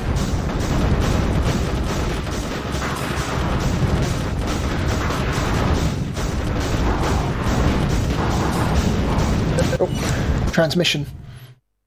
Don't worry about me, partner. I'm the shit. I just found me a really cool motor, I swear. Oh, see, we got a radio, white walls, anti-tank launchers, all the extras. Do me a little groundwork. I'll catch up with you later. It has to be intentional. It has to be. It has to be. It has to be. It's so... It's like someone making fun of a Tom Clancy story. It's like somebody making an intentionally over-the-top piss take of a Tom Clancy novel. Like, it's so... Oh... Like, it's so self-serious in a way that makes me think it has to be a parody. It has to be. Oh dear. Alright. Let's clear this camp. I am invincible.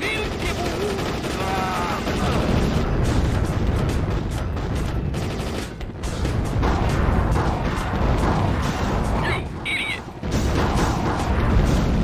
Oh no, that's my co-pilot. Don't shoot him. Otherwise that's a game over.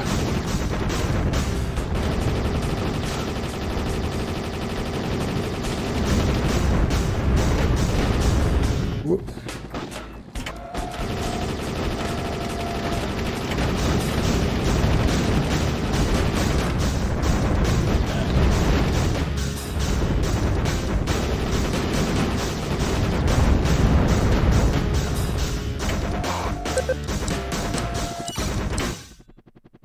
Careful, buddy. ZSU's on the prowl up here on the mountain. Shoot first. But forever hold your peace. Okay. He's warning me of the location of some powerful enemy units.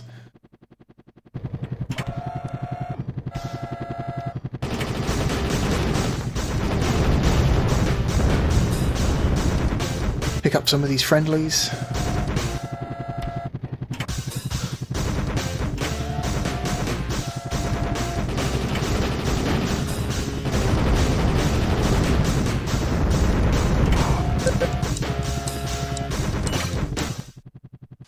I'm holding my position. They're setting up a full-on blitz. Should make life interesting while you raise some hell at that prison compound. Okay, he's causing problems. Probably going to have to go rescue him in a little bit, because that tends to be what he does. He runs off, causes problems, and then has to be rescued. I'm going to head north now.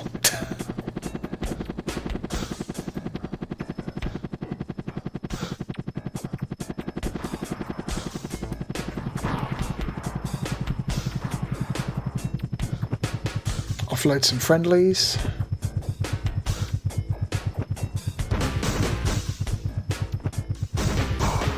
Oh, urgent extract. Hey, Strike. Strike, I could use a hand here. I mean it. I'm being overrun like highway roadkill. This has to be a parody. This has to be a parody. Write one of those bad letters to my family. Alright. Okay, Okay, so we've got to go pick him up now before he gets killed. There he is. He's on this hill. Okay. Thanks. If you hadn't shown up, I'd be selling vacuum cleaners in Bolivia right now. I'd be selling vacuum cleaners in Bolivia right now. What does that mean? What does that mean? A lot of very strange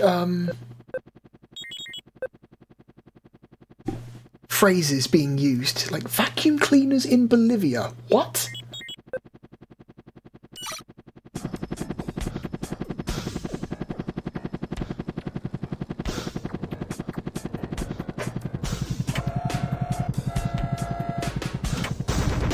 Stock up. Use every drop. With our budget cuts, there might not be more where those came from.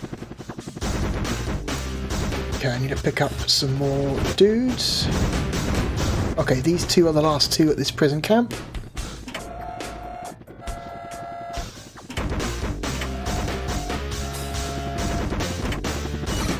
Okay, head north. That's where the other prison camp is, but first let's drop off our load. So yeah, a lot of it is you're managing time, you're managing your time, you're managing your armor, you're managing your ammo, you're managing your fuel. That's a lot of plates to spin. That's the main reason why this game is so hard, because you've got to pay attention constantly to so many things. And it's very easily to drop your guard and let one of those things, you know, run out.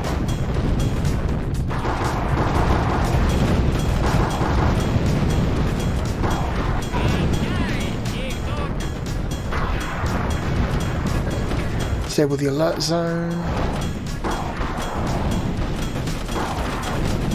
This game has auto aim, but the auto aim is not the most reliable thing.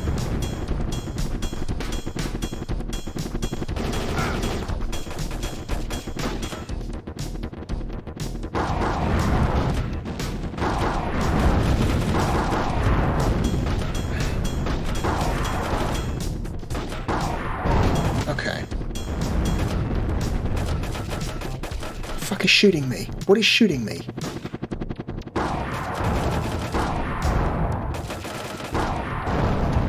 Okay.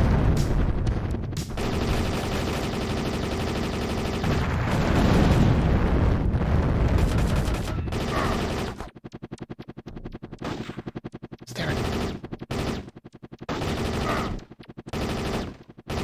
Okay, he's dead. Right. Pick this guy up.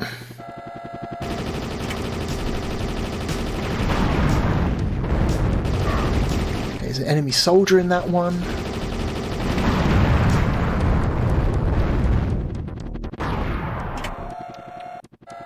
Ammo pickup and an enemy soldier. Okay.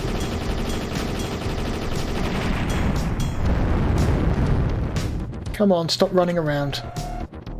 There we go.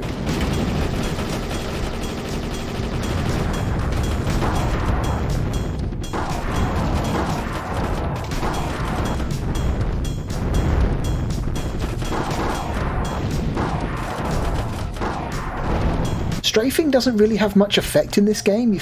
I get, like, the enemies will just kind of track you without problem, even if you strafe around them. So, I don't know, strafing has a very limited, like, use. You can strafe as much as you want. Guys will just shoot you anyway.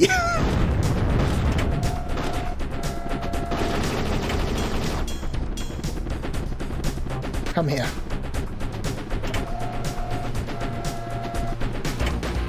Okay, that's enough POWs. LZ was south, I believe. Oh, cutscene. Probable location of Shadowman's key offices. Brief them once you've sanitized the site. Don't look back, Commander. Okay. Let's drop off these. I want to pick this guy up, but I haven't got any room in my helicopter. Nope, chopper full.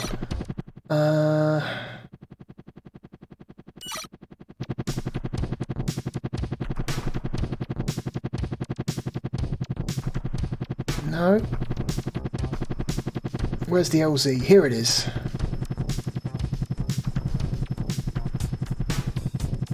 to repair our armour a little bit.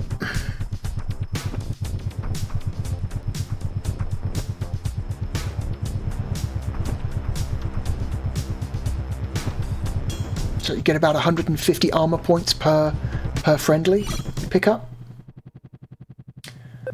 Assets, locals, co-pilot, GLZs. POWs. Okay, we've still a couple more POWs we can pick up. Might as well do that. There's one.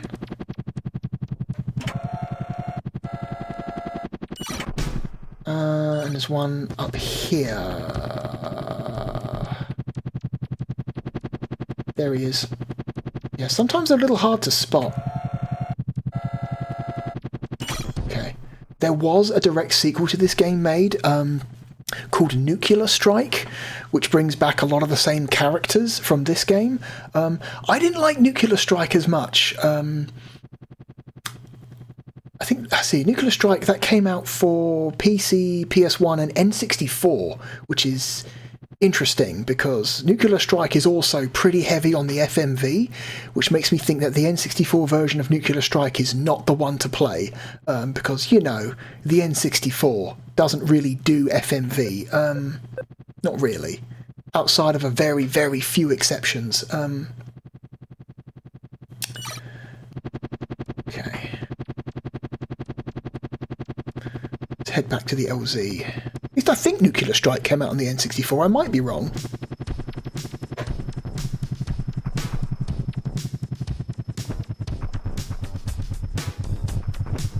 Okay. Assets. Fuel. Let's get that fuel.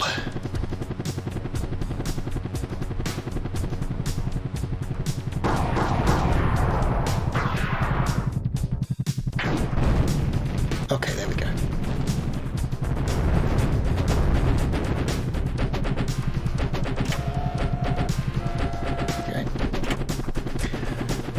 Okay. What's our next mission? XKGB HQ. Destroy this XKGB headquarters and capture 3 of 5 commanders. If the POW camps are intact, this area will be on alert. Capture the key local commanders. They are carrying vital mission information. Treat their command car like a soda can. Shake it up, pop the top, and watch the contents come squirting out. Gross.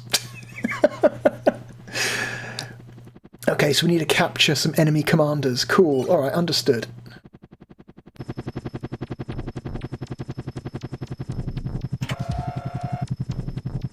Some more ammo. Okay,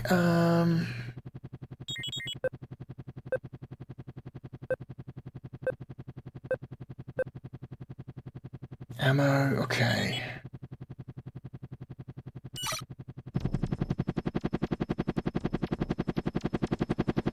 Head down the valley, watch this mountainside because there are some anti-air units here, apparently, hanging out.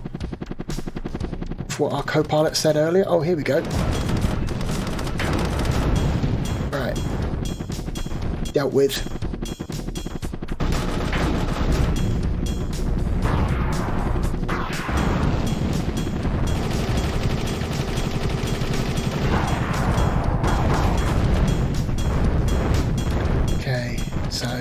Some of these enemy commanders will try to escape in a vehicle, but not all of them will have vehicles. This fine fellow is chock full of information. He says there's a power station in the middle of town that needs to be switched off, and there's a secret ski trail through the woods south of the villa that isn't watched too often. Usually used for moving pretty girls around for the generals. So we got a ringside seat at the main event. Okay, so there's an optional power station that we can destroy in that location to make some future objectives more easy. That's interesting. Good to know, good to know.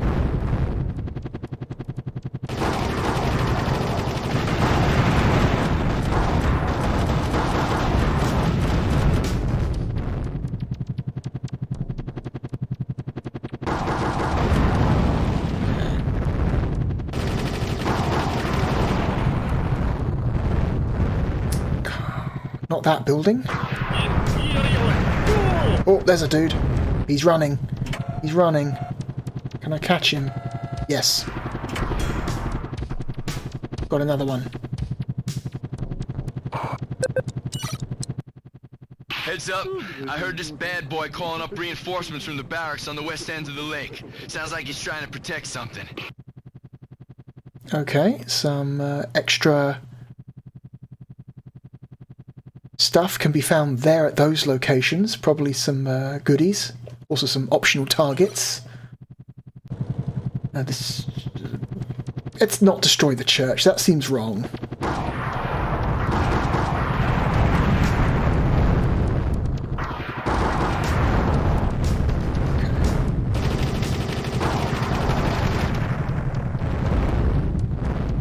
Oh, that's cool. I'll pick that up in a sec. Let's try this building. Oh, there's one. Imagine the reason the ones that come out the vehicles don't run is because they're horribly injured. That's right.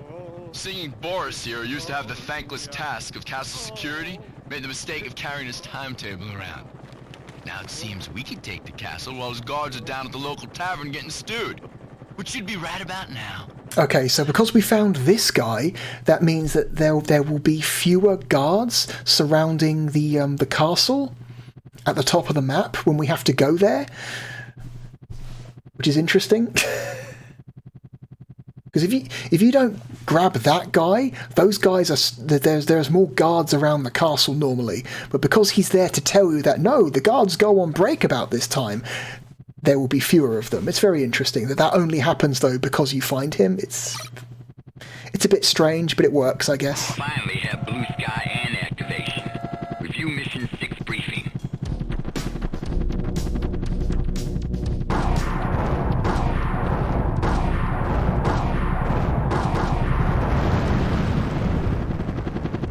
Okay, so we got enough. Mission 6. Terrorist camp. Destroy all structures and vehicles at this terrorist training camp. Enemy forces here are shelling civilians in a valley. There may also be newly delivered equipment at the supply depot. Destroy the power station east of the site to... Whoops. Careful, Commander. The southern edge of the camp appears to be a firing range. Don't give them live target practice. Disable local radar. Okay. Good. Hang on. Enemies. Okay, got some snow sleds. Trucks. Some gaskins.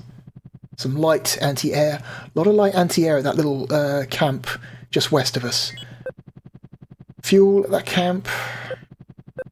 There's also some ammo ahead of us on the ice. Good to know. Good to know.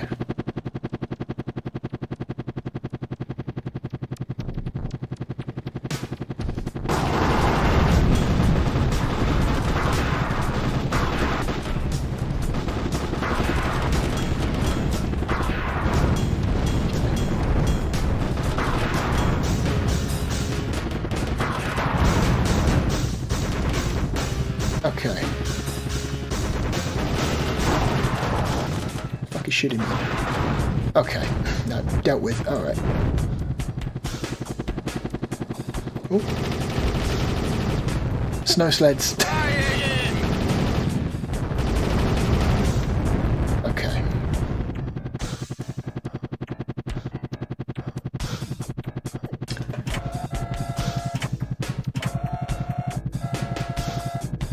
One of those.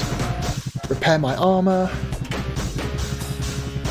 Some extra fuel. That would be cool. Get down the fuel, partner. I don't have my hiking boots on.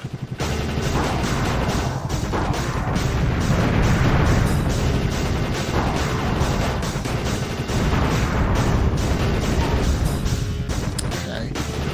Fuel pickup. I think there's just the one. Yeah. Okay. Camp.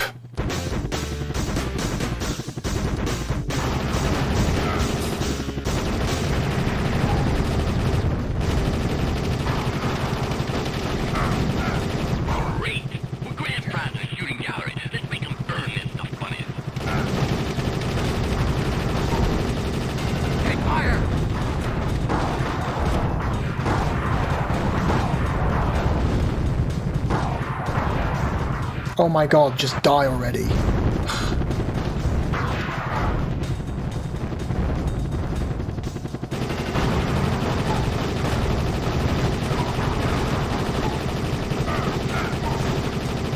Let's kill all these soldiers.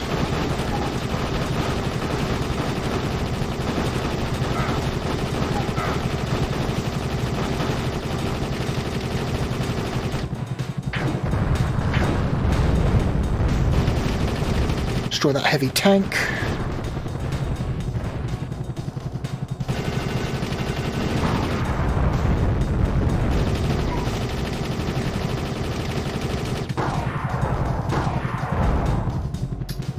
Come on.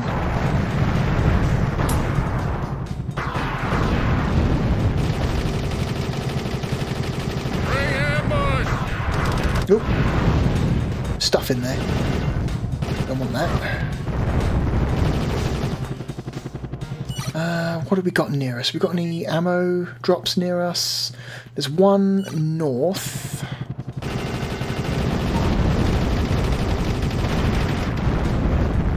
Pick up this fuel while we're at it.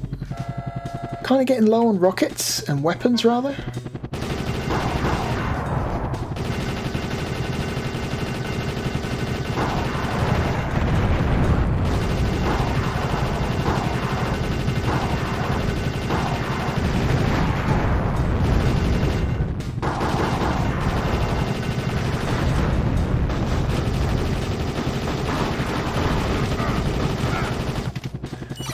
What have we got left? God, still quite a lot.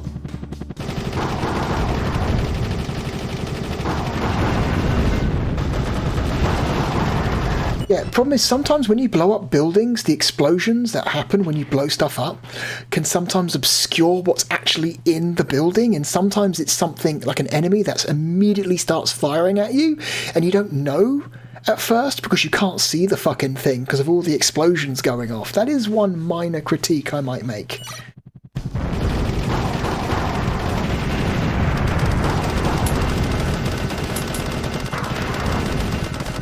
Oh my god. It's okay, we didn't die because we've got invincibility.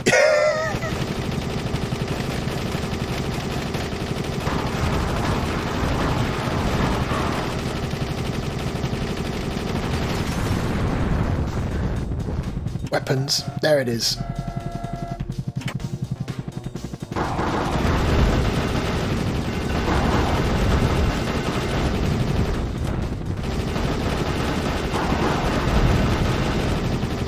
Okay, so this is the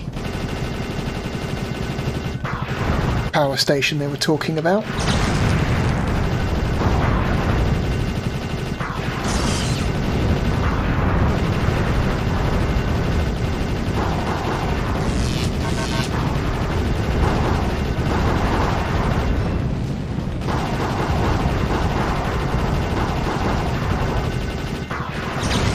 There we go.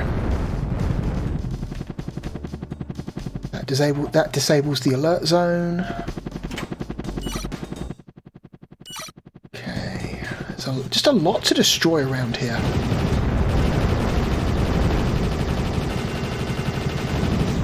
Okay.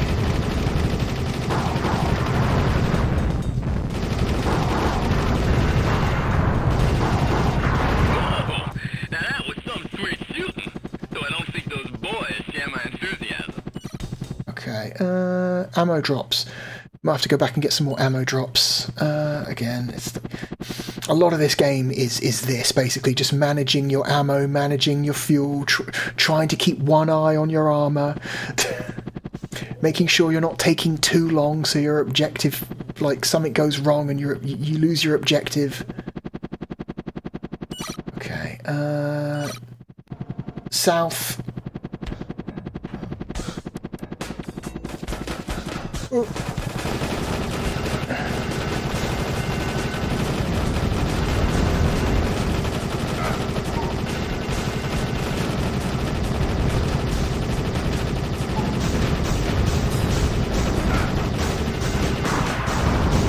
Okay. Come on now. There we go. head back. Oh, snowmobile.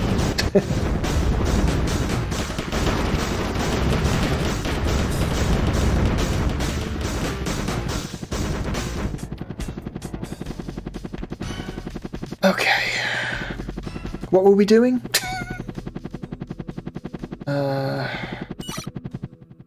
Okay, it's these two hangars, I believe.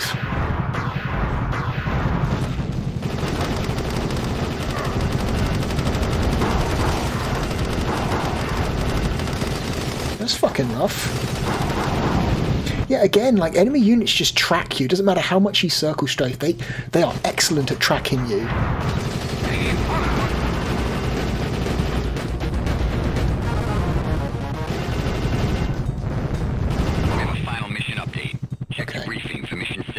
Finally. Ugh. Eavesdrop. Eavesdrop on the enemy villa and learn their plans. Strike.net detects scrambled satellite communications. Use your thermal video to observe directly, then provide air cover while your co-pilot infiltrates with custom ordnance. We believe Shadowman is about to transmit from the villa. Get to your position, then drop Nick off with backpack explosives and vape the place. The vultures will sort out the remains. So dramatic. So dramatic. Okay.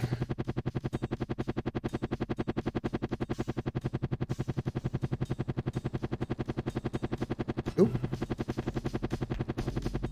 Oh, it's actually this way. Follow the power pylons. It'll take you to the castle. Getting low on fuel, actually.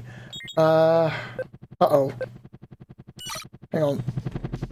Gotta go south. Gotta grab some fuel because I don't think my invincibility will protect me from running out of fuel. That's not part of the cheat. There's a separate infinite fuel cheat, actually. Okay.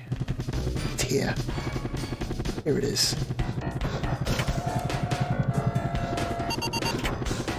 There we go. Just in time. Just as the low fuel warning appeared.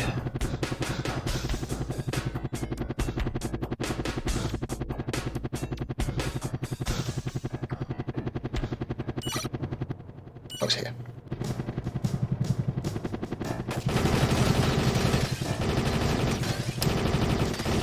Auto aim, not always the best. Sometimes doesn't lock onto the thing you want it to lock onto. There we go.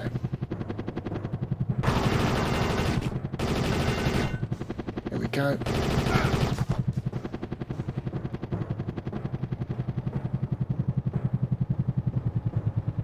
You're in the soup zone. I'll tap you in with thermal imaging.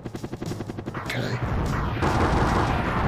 Probability very low that you'll be able to hold out for Nick. You're at 60% and dropping 10% a second. Suggest immediate evac.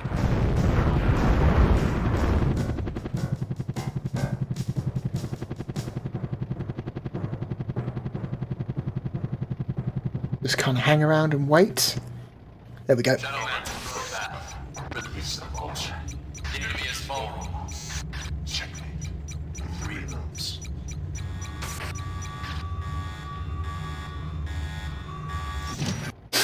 Okay.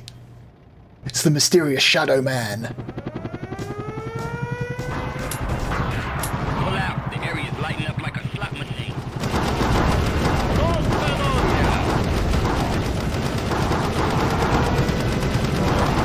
Banger set. This place is gonna be ground zero for a big boy.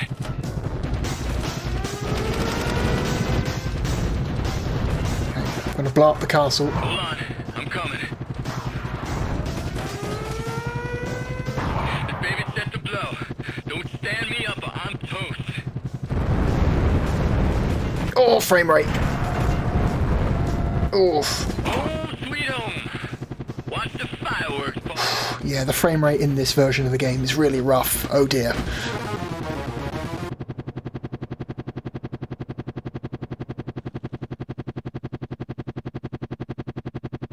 So there we go. That's it. That's the first mission. That's the first mission of Soviet Strike.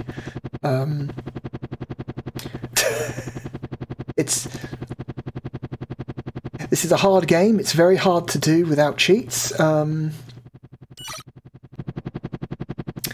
the benefit of making sure I get through the entire mission, I just wanted to make sure that I had invincibility turned on. The LCs are destroyed. This campaign is scrubbed. Do you copy? Okay. Get back to home base. Here it is.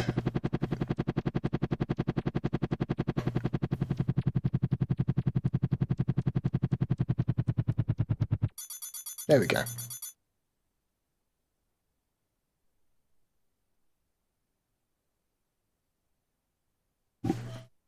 A freak forest fire has swept across a wide section of Crimea early this morning. The flames spread quickly to a local airport and even engulfed a resort villa. Eyewitnesses report seeing pillars of smoke from miles away. Though details are not clear at this time, it appears this disaster was caused by an abandoned campfire. Okay. An abandoned campfire resulted in half the valley being blown the fuck up, including the castle. Okay. And there's a hot password for the second level if you want that. Plaza is how you access level 2. We'll look at the intro for the level and then we'll rank. We've spent over an hour on this game. Whoops. I don't make the news, I just report it.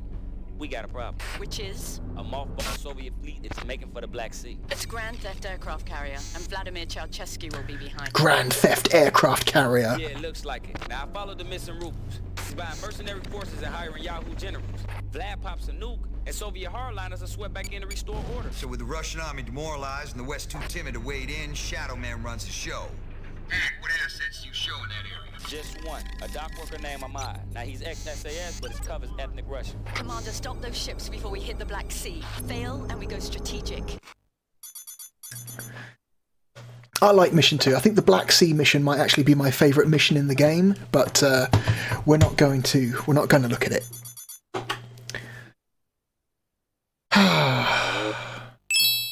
Cool. Whoops, wrong one. This one. So, Soviet Strike. Where's it going to go on this list?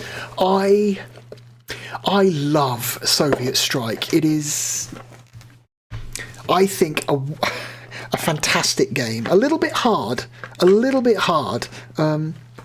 was a time when I was playing this game often enough that I could finish this game's campaign without cheating, but those days are now long behind me, so we had to cheat this time. But I fucking love Soviet Strike. I love the production value of it. I love how, like, ridiculously over the top and, like, hyper serious the storytelling is in a way that has to be a parody. It fucking has to be. Oh. But imagine if it wasn't, though. Imagine if the writers of this game were like, nah, man, this is serious shit. Oh. I have to believe that it's parody, because it's too much. It's too much to not be parody. This is not the best version of the game. I believe it's a decent version of the game. Like, it looks decent. Graphically, this version is very, very close to the PlayStation original in terms of, graphical fidelity. Where it falls short is mainly the performance. The frame rate is very inconsistent. The more action on screen, the lower the frame rate gets, and it gets pretty low during some of the more bigger fights in the game. But it is mostly a decent port. From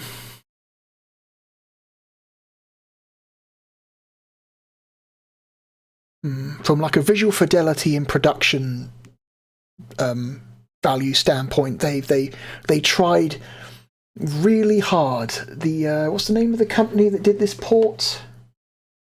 Tiburon. Tiburon, I believe it's called, the company. They tried really hard to make this version of the game at least look as good as the PlayStation version, if not run as well, which I think is admirable. Man.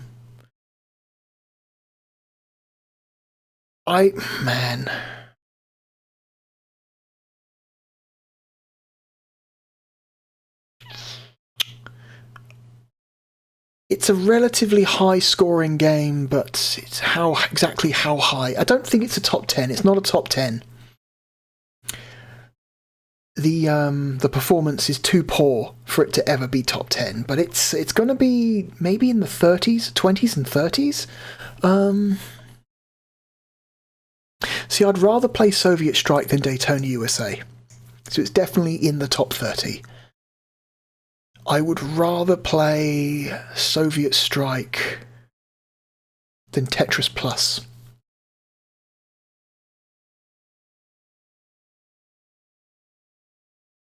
I would rather play the Saturn version of Soviet Strike over the Saturn version of SimCity.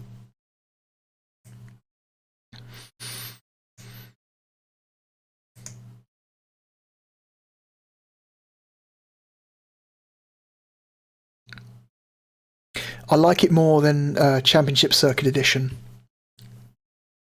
It's not as good as Command & Conquer. So it's here somewhere. It's in the high teens to low 20s, it seems. I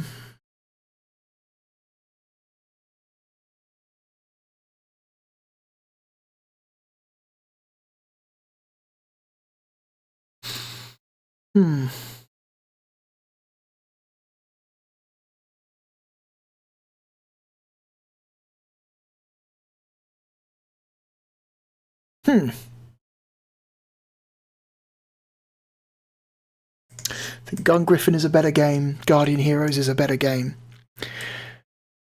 But now, if we were talking about the PlayStation version of Soviet Strike, I don't know, man. It might be up here somewhere.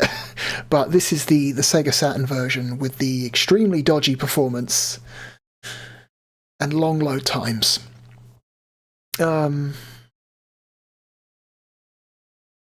So,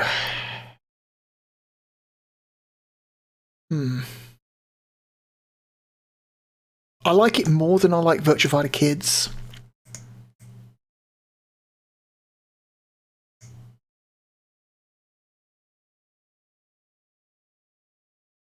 I think Virtua Cop 2 is a better game for the Sega Saturn. I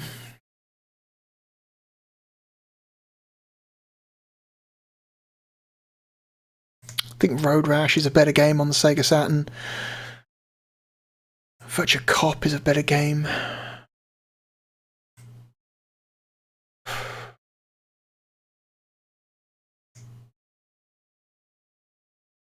Oh no. Street Fighter Alpha is a better game. I think Theme Park is fundamentally a better game.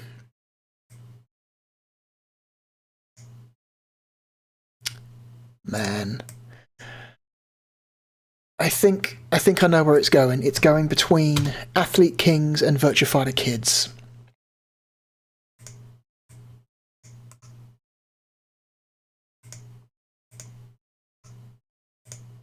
There we go. It's our new number 26. Congratulations to Soviet Strike. Not the version you want to play. If you want to play some Soviet Strike and experience the ridiculous over-the-top story that Soviet Strike has, best played on PlayStation. But if you have to play the Saturn version, it could be worse. Most of the stuff that counts is intact. The only one real issue is the frame rate, really. Everything else is kind of still there, still great. So, a great game. Awesome. One of my favourites. Anyway, let's move on to our third and final game. So, now we move on to the last game of the night, and where's the box art? There it is. Okay, I found the box art. And I teased this game last week as maybe being one of the best movie tie-in games ever made, and I stand by that. And that game is Die Hard Arcade. Die Hard Arcade is an interesting game.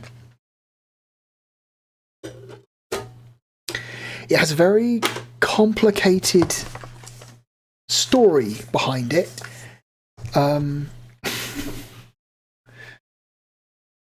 A very strange story behind it.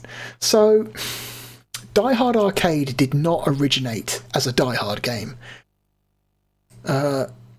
This originally came out in Japan as a game called Dynamite Decker, which is a 3D beat-em-up that is merely heavily inspired by Die Hard. Heavily inspired. Like, the storyline is almost the story is almost identical to Die Hard. But then when the game came west, Sega decided, what if we made this Die Hard knockoff an actual Die Hard game? And so they got the license from Fox and changed it into an actual Die Hard game, which is super funny.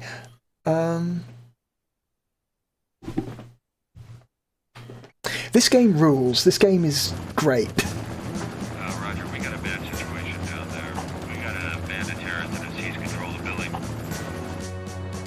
They're holding 30 hostages inside, including the president's daughter. I repeat, they have the president's daughter in there. We have to get her out as soon as possible. Over.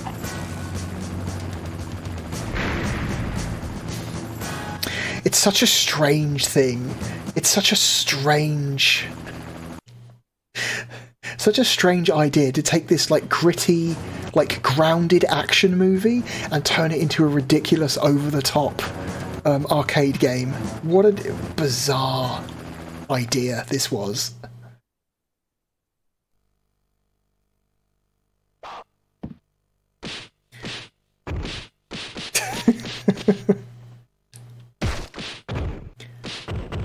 So they didn't actually... I think the differences between this version and the original version, Dynamite Decker, are the first... Like the Player 1 character model was changed to look more like John McClane from the movie, I believe. And the title screen. Oh yeah, also the building that appears in some shots was changed to look more like Nakatomi Plaza from the movie, whereas I believe in the original Dynamite Decker the design of the building is different.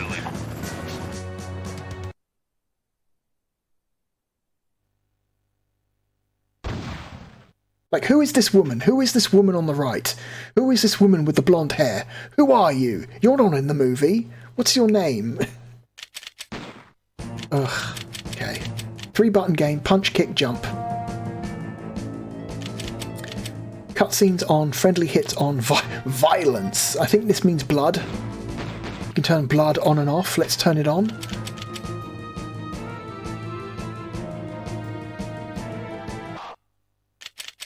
Okay, you've got this this mini game you can play called Deep Scan, which is a port of a classic Sega arcade game, and this is how you earn extra credits. So this is like a very old, like, Sega arcade game where you're this ship on the off ocean, and you've got to drop depth charges to destroy submarines.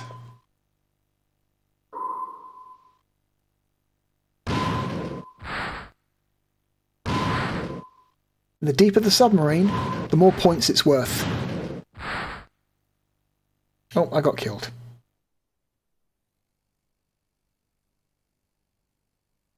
Because I wasn't paying attention to the the weapons the submarines were launching. Try that again.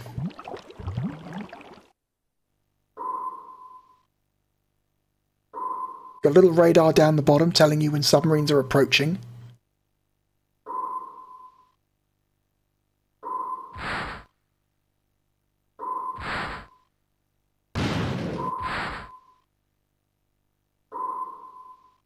Just drop my mines.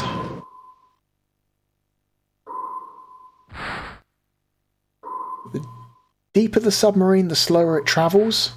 I think we fucked up. I think we missed most of them. Yeah. Yeah, it sucks. Okay, we do get...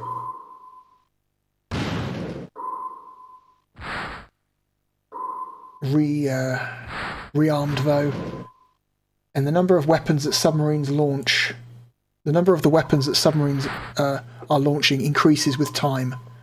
So...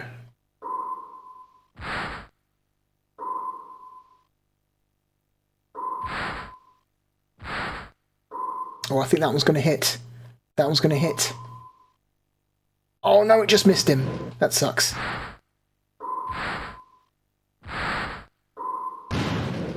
Okay.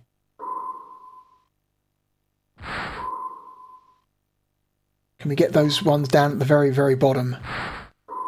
Maybe we can. Yeah!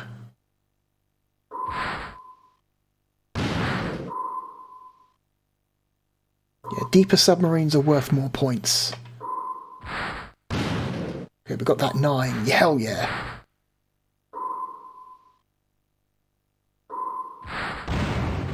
Oh, I got sunk. Anyway. So that's how you earn extra credits for the main game.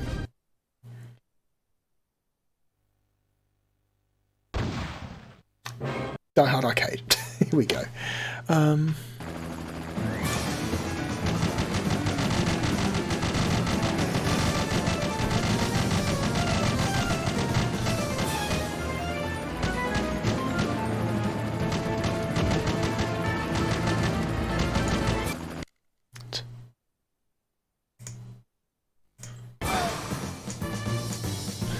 Alright. So... you get different combos depending on your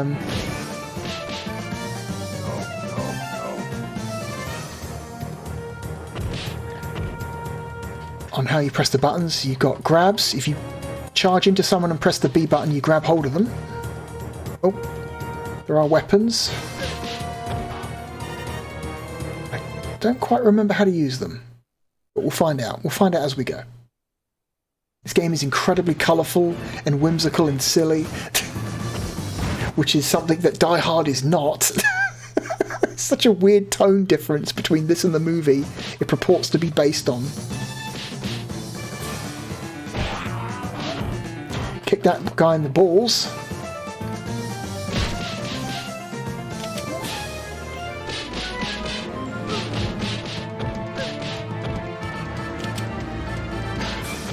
Oh, life up.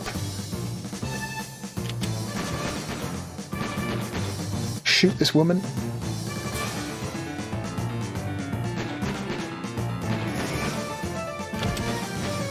Okay.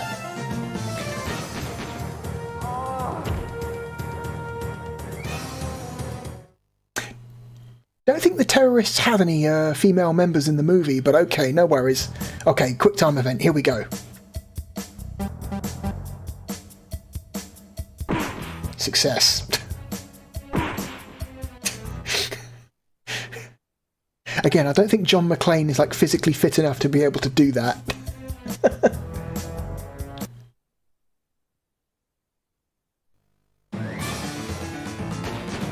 That guy's got a missile launcher.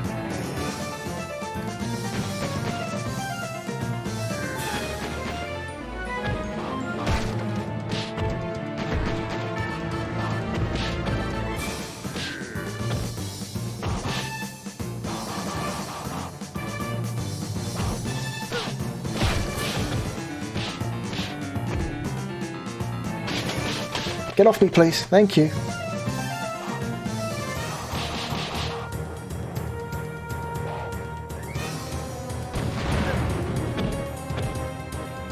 Oh, you take damage from the missiles as well.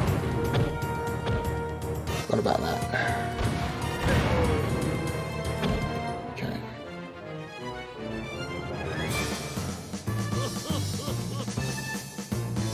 Life up. I'm gonna grab the pills. Life up.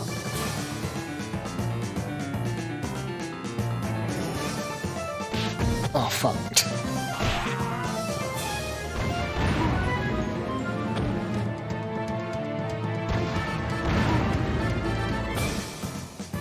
Get up. Dealt with. Can I grab this clock? No, I didn't have enough time. I think you can grab the clock and use it as a melee weapon.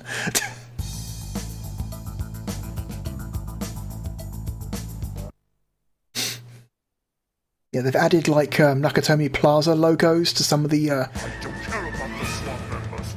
Where is the president's daughter? Who the fuck is that? Who the fuck was that? That's not Alan Rickman. You're not Alan Rickman. You're not Hans Gruber. Who the fuck is this guy? So yeah, it's this screen that would be different. The design of the building would be different in the original Dynamite Decker version. Here, in the map screen, they've changed it to more closely resemble the design of Nakatomi Plaza from the movie. This game is very strange, and I kind of love it. What's this? Oh, I got shot. It's okay though, I've got credits. Oh god.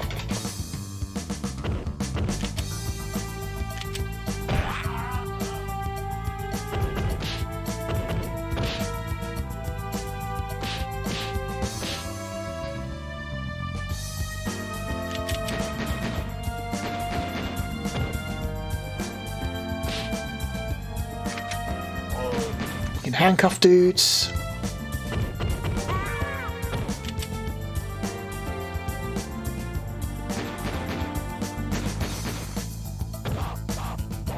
No.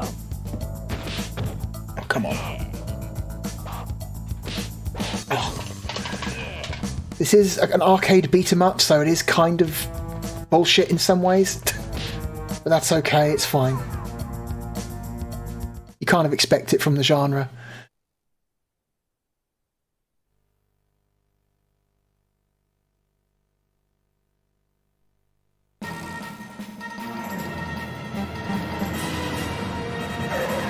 Okay, dodge the fire truck. Now we've got to fight some firemen. Why? Who knows?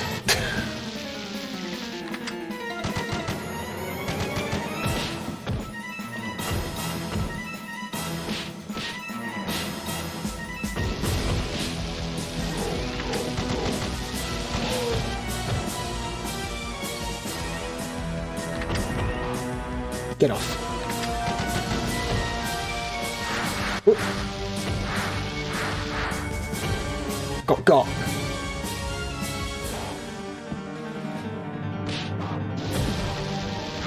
Ooh. The water doesn't hurt you, it just knocks you off your feet.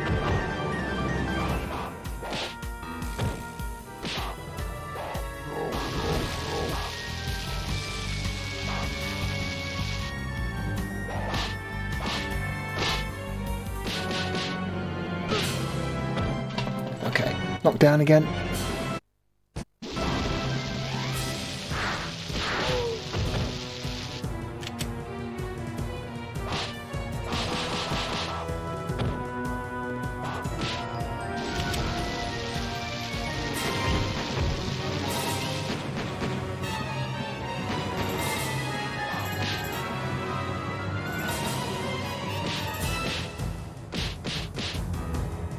Yep. Power bomb. Fucking tombstone that guy. Get up.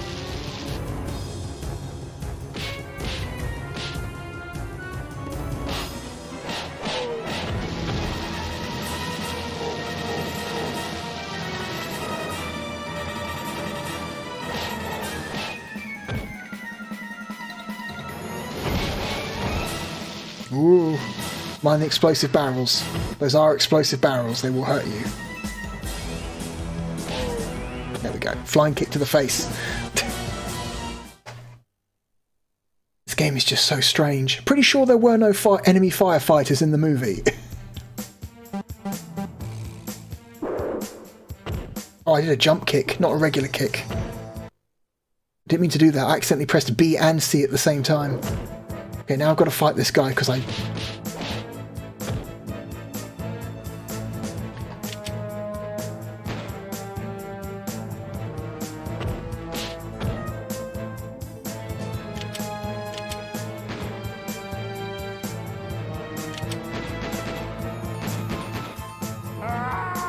Okay, but it's okay. We've got a gun out of it, so... Not an issue. Not too much of an issue. Okay. Oh! Men's room. This guy's just minding his own business, pissing. Also, there's an anti-tank gun in this bathroom for some reason.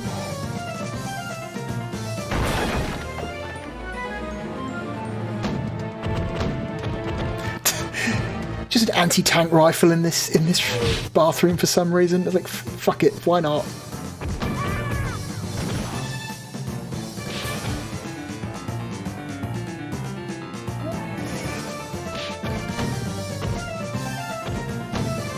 There's a kung fu master just came out one of the toilet cubicles. Because why not?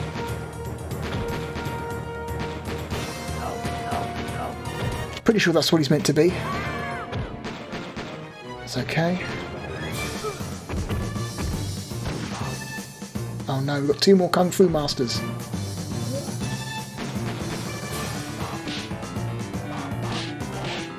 And a naked guy. Why? Who can say? Get this guy on the ground, hit him.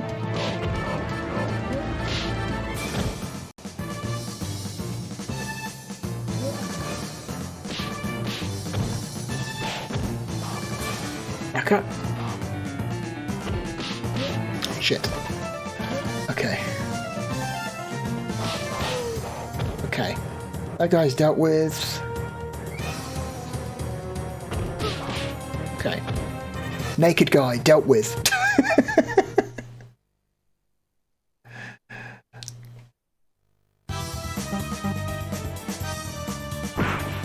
Just punch this random woman who comes out of a door. You have no idea who she is, or even if she's even with the terrorists. But punch her anyway. Fuck it. Sure. Okay. Oh no, robots. You remember the robots from the movie Die Hard? You remember Hans Gruber's robots?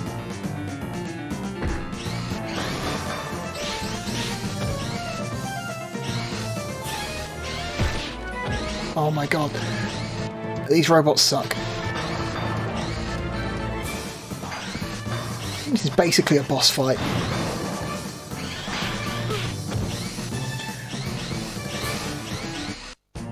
Okay.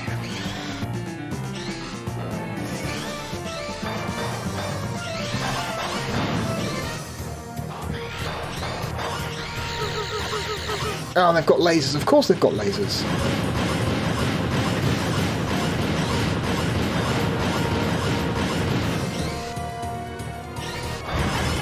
Throw a monitor at them. Okay. Okay, robots dealt with.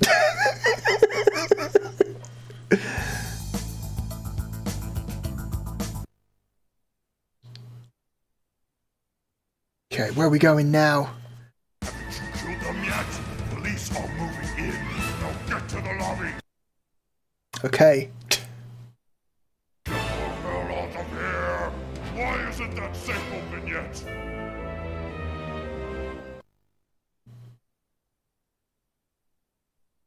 Where is that girl? Just find her.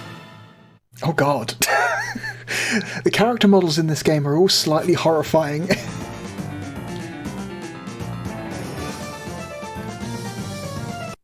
Okay. Next stage. Okay, main entrance hall. where 2 terrorists are shooting at the cops. Oh shit. Oh my god, fuck off.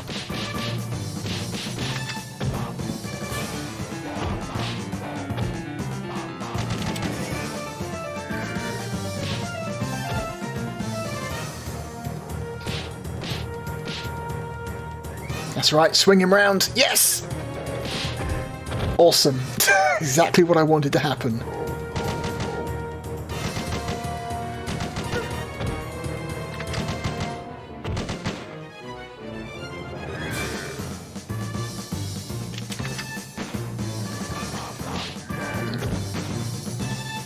Hang on.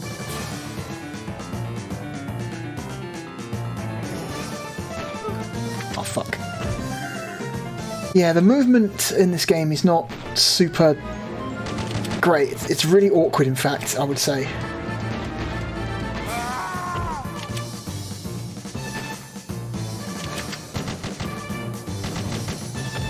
The movement's kind of stiff. It's you can't look up or down, you can only look left and right. Get up.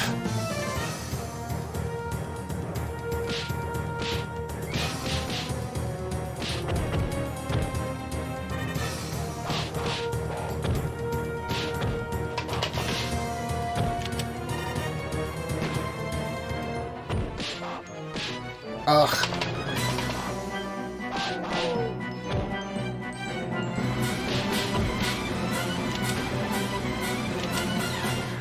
A magazine. No. Shut up. Okay.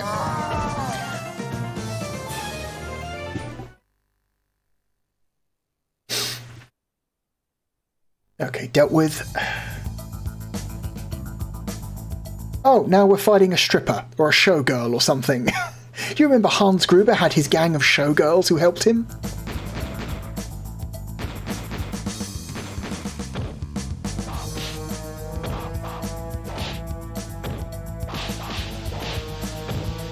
Ooh, watch out for the water and knock you off your feet.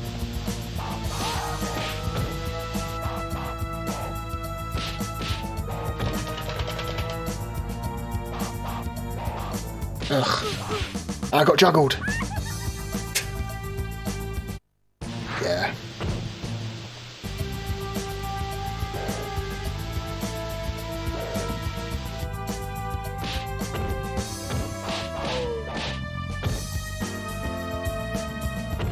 Ugh.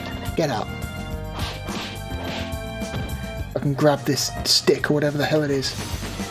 Well, this gun's good too. Can I turn around? No.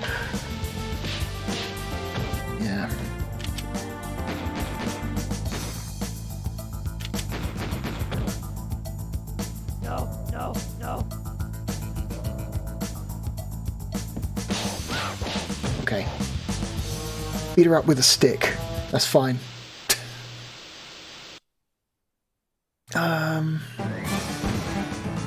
Oh no, I hit the wrong button. I hit kick instead of jump. I fucked up. Took a bunch of damage. Oh no.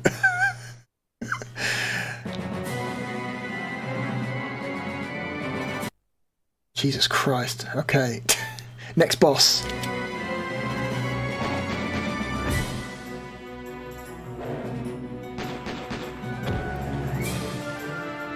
There's that giant fish back there.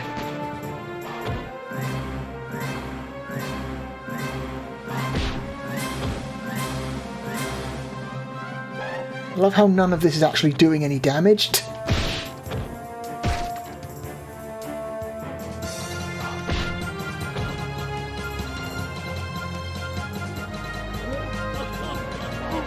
Fuck. I haven't actually hurt this guy. I'm shooting him. Okay, now I'm starting to actually do damage. Okay. I don't know what's different.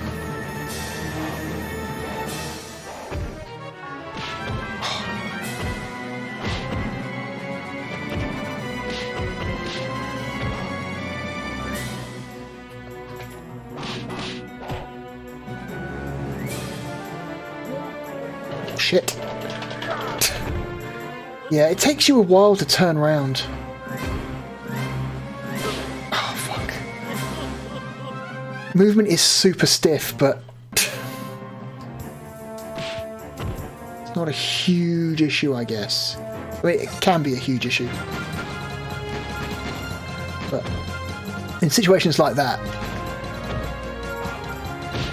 Okay. Dealt with. Alright. Football player down. Where next? Where next, John McClane?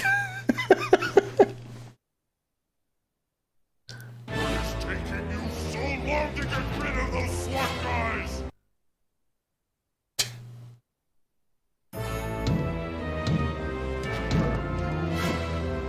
It's open! It's open!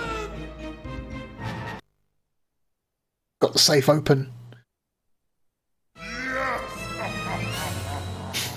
Okay. Candidate for thumbnail image.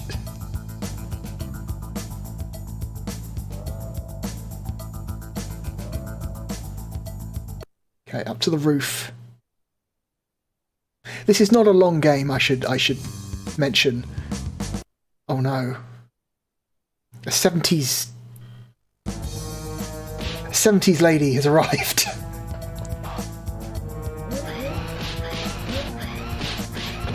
Oh. Watch out for the spinning radar dish.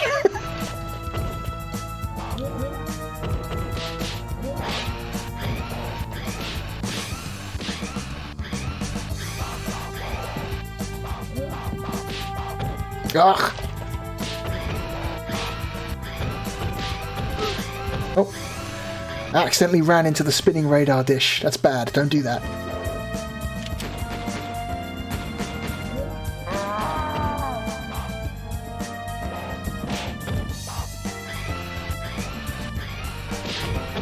Fuck.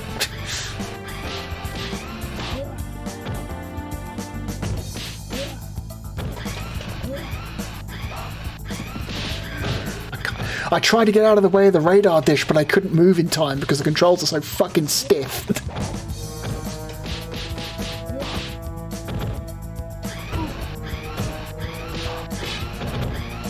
Ugh.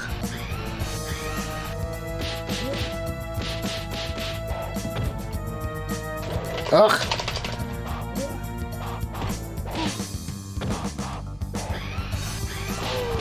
Okay. Is that it? Anything else? No, I think that's it. Okay.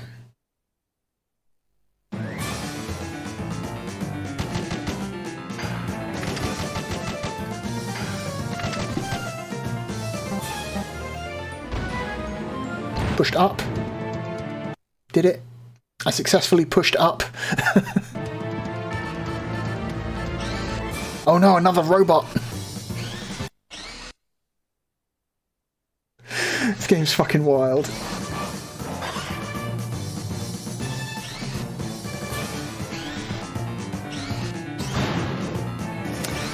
Oh no, another robot has appeared. Oh, come on.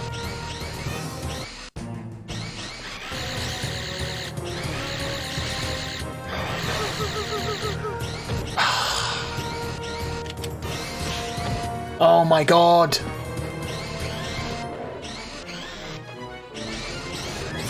The game can't make up its fucking mind what weapon I'm going to pick up, so you end up just constantly picking up weapons instead of using them, and it's really annoying.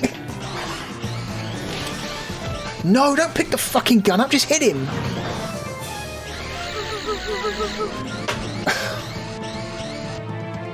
I was trying to hit, I was hitting attack and nothing was happening. Yeah, the controls in this game are not super great, they're very stiff, but by God, this game is charming. Holy shit, this game is charming. Are there any good cheats for this game?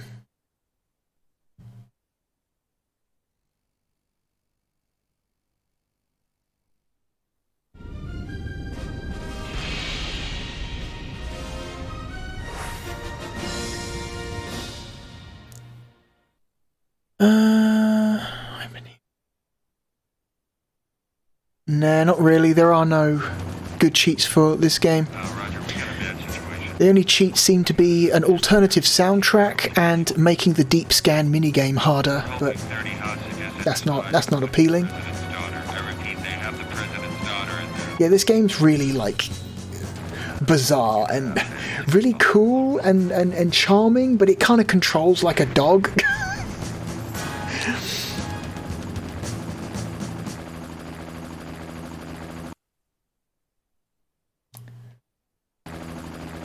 The controls are kind of stiff and unresponsive in a way that you really don't want them to be.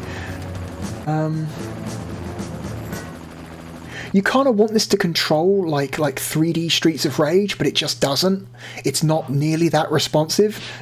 Like Streets of Rage is, from like a control standpoint, a much more fun beat 'em up. But oh my god.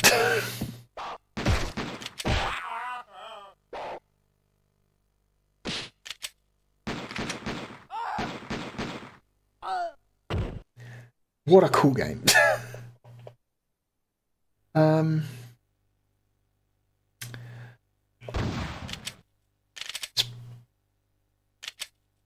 Let's play a little bit more.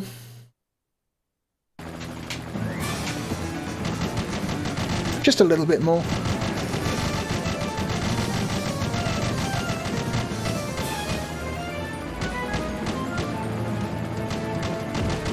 It's like it's like if Die Hard was a Saturday morning cartoon.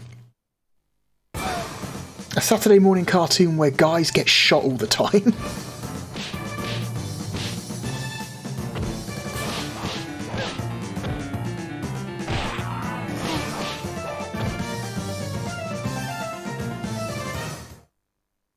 Actually, yeah, it's a really good description. Yeah, Die Hard as a Saturday morning cartoon describes this perfectly. It's so fucking... It's such a weird game. I love it.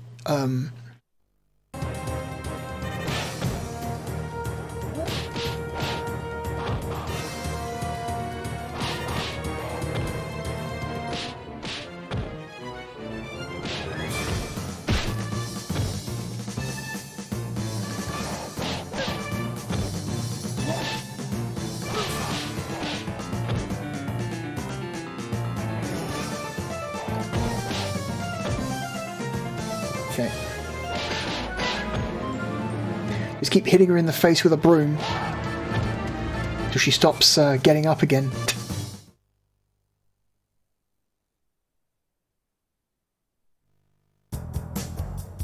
This is kick, right? Yep. Effortless flying kick.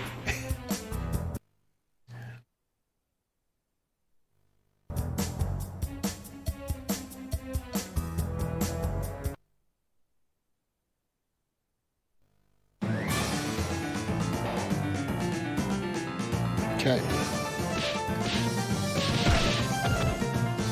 No, pick up the fucking... For some reason, A didn't pick up the weapon that time.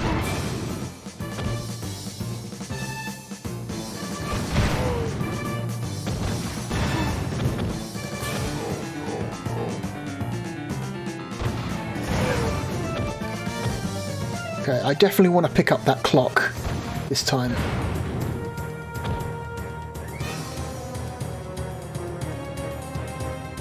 Oh my god, move! Oh, the controls are so fucking awkward. No, I want to throw the clock. Ah!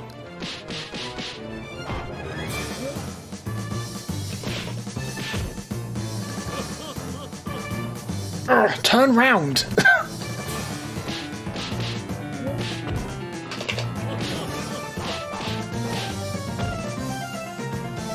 Back up. Back up. No, turn around. Oh my god. It's so frustrating. The movement is so frustrating in this game. I want it to be better. I really want it to be better. But it's not.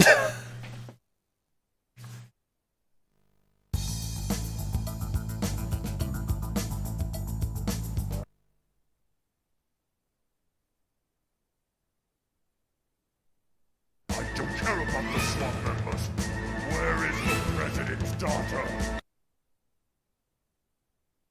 That guy looks horrifying. Like there's a like just enough detail to his face that it's really unnerving to look at him.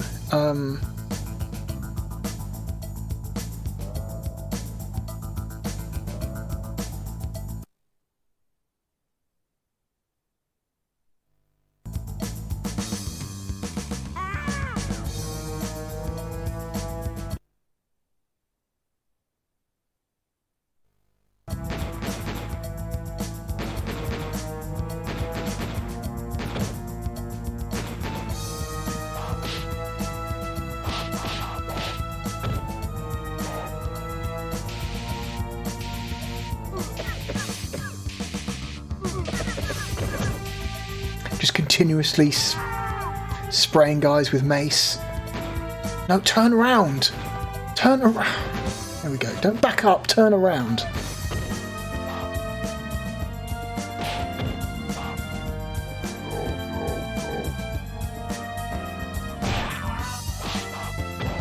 Okay.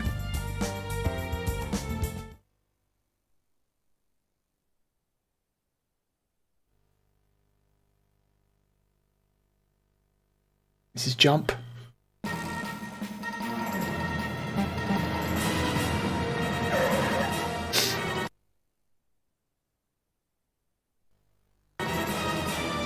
Got to fight evil firefighters.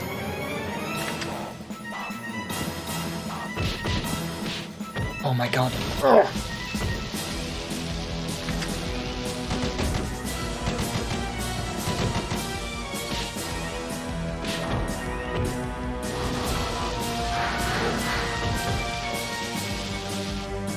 Pick it up.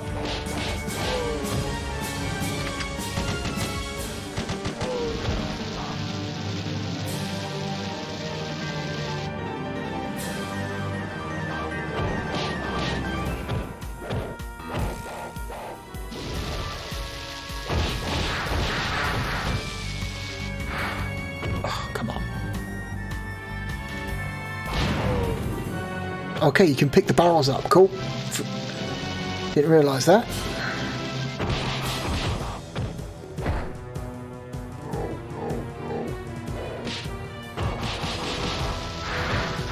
Ah.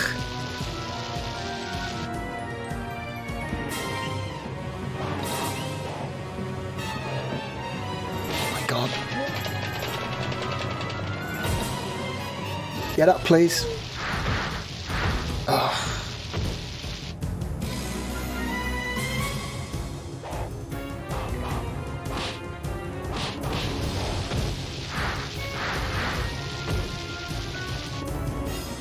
Back up. Oh, he moved out the way. Cool.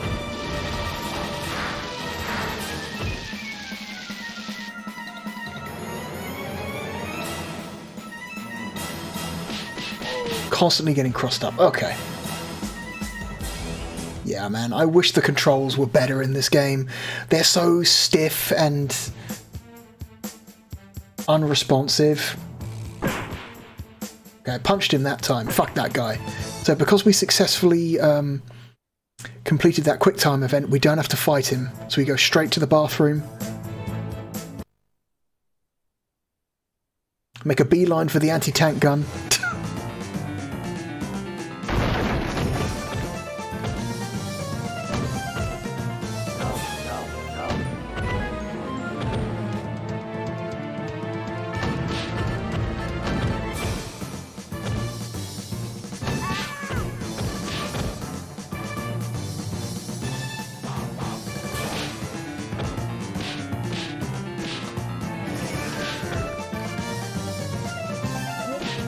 No, get up, please. Thank you.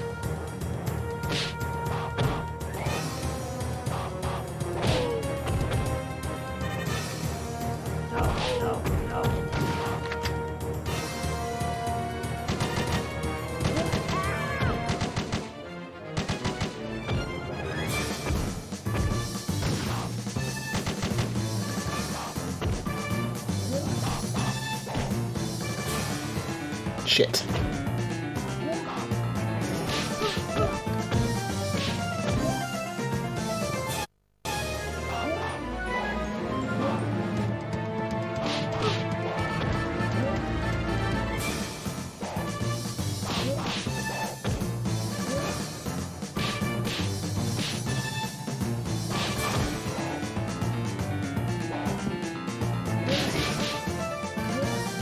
Oh my god, get up please. No. No. Grapples are a nightmare in this game. I don't know if there's a way to get out of a grapple. If there is, it's not obvious.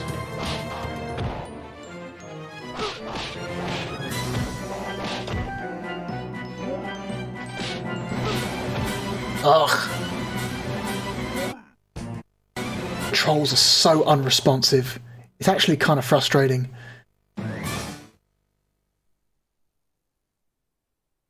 Makes you wonder. All they needed.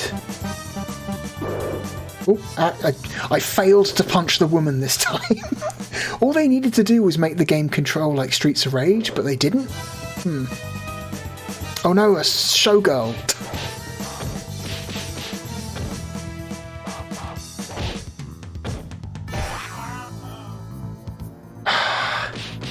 Oh my god, just... No, not that way, you bastard. I think the controls in this game might suck. Like, I think they genuinely might suck, actually. I think the controls in this game kind of suck. Style and charm doing a lot of heavy lifting in this game.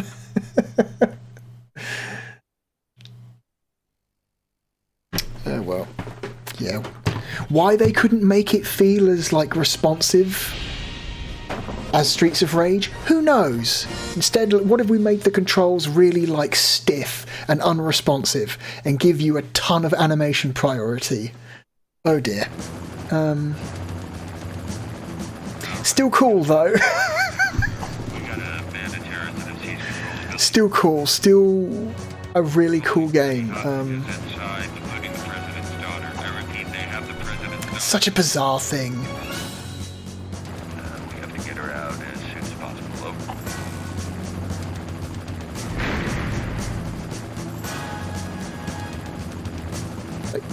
Good performance though. Like, good frame rate. It runs well.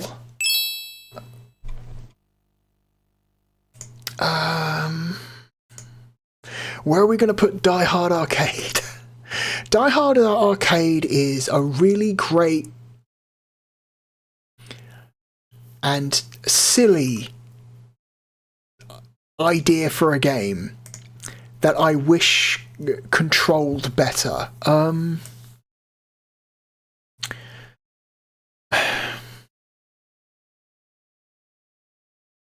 Like, the concept is amazing. What if you took the idea of the, you know, the plot of Die Hard and the setting of Die Hard, and you applied Saturday morning cartoon logic to it?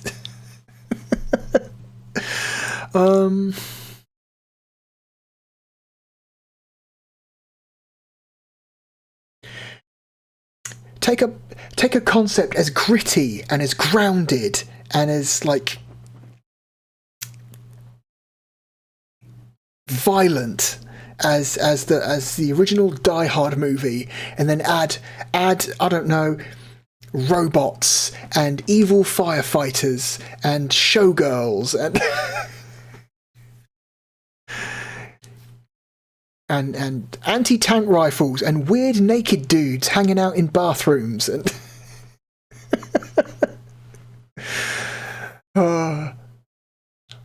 What a weird, cool thing this game is. Man.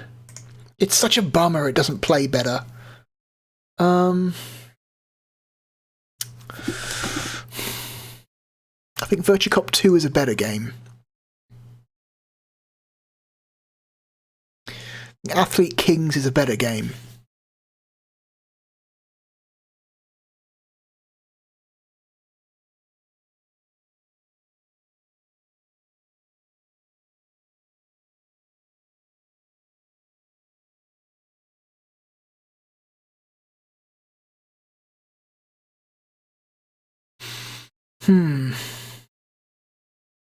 It's better than Sonic 3D. But by how much? I would personally take Die Hard Arcade over Wipeout 1. Co-op, Die Hard Arcade is incredible. I've played Die Hard Arcade co-op in the past, and it's incredible. This game is a much better co-op experience than it is a single player experience.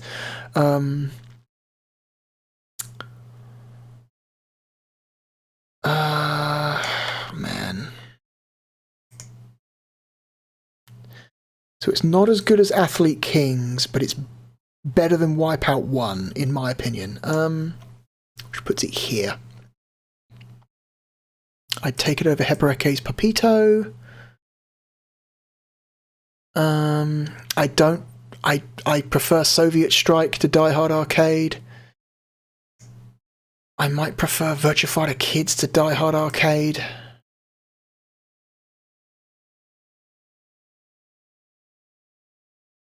Die Hard Arcade is far more interesting to me than Blazing Dragons. I think it's a better game than Space Hulk. I would take it over Mystaria, The Realms of Law.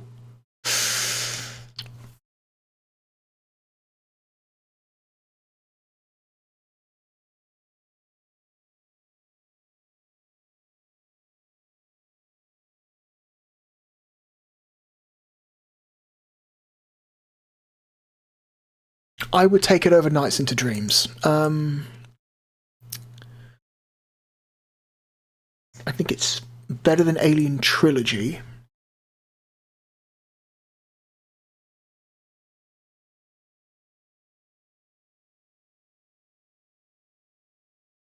It's not as good as Daytona USA Championship Circuit Edition. It's not as good as SimCity 2000. I might play Tetris Plus over Die Hard Arcade. Again, my main issue with Die Hard Arcade are the controls.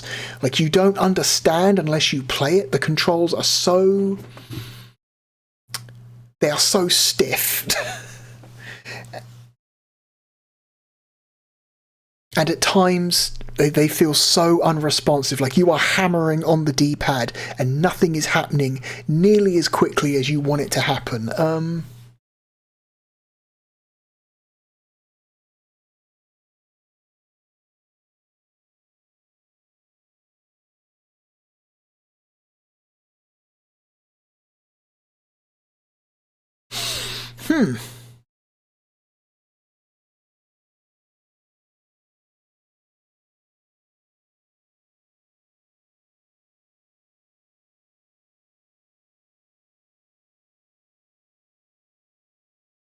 I might take it over KO Flying Squadron 2.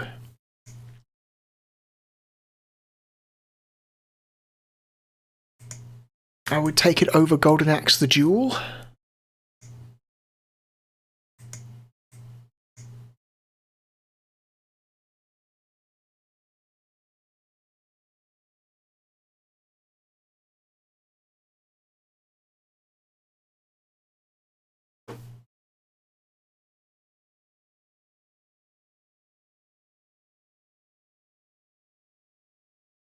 This is really hard. I don't know.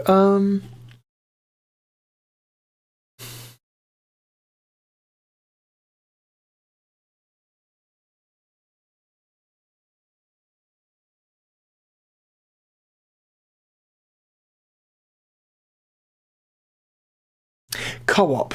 If it was co-op, if you're playing this multiplayer with somebody, specifically in that situation, multiplayer, I would say this game is better than Magic Carpet.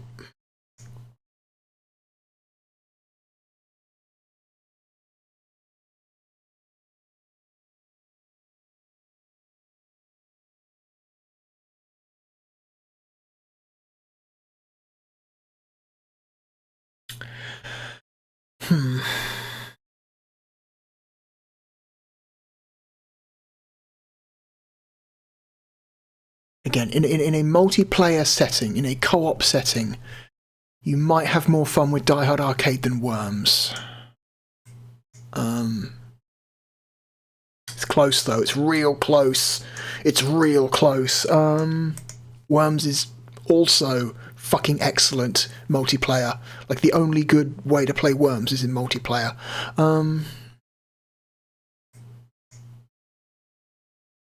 So it's the original Daytona USA.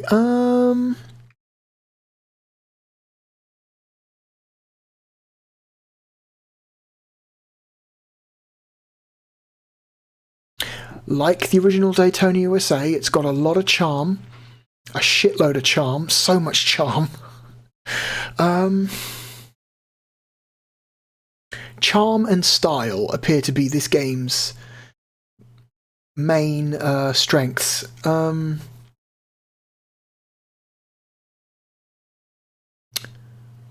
Same as Daytona USA, charm and style are its main strengths.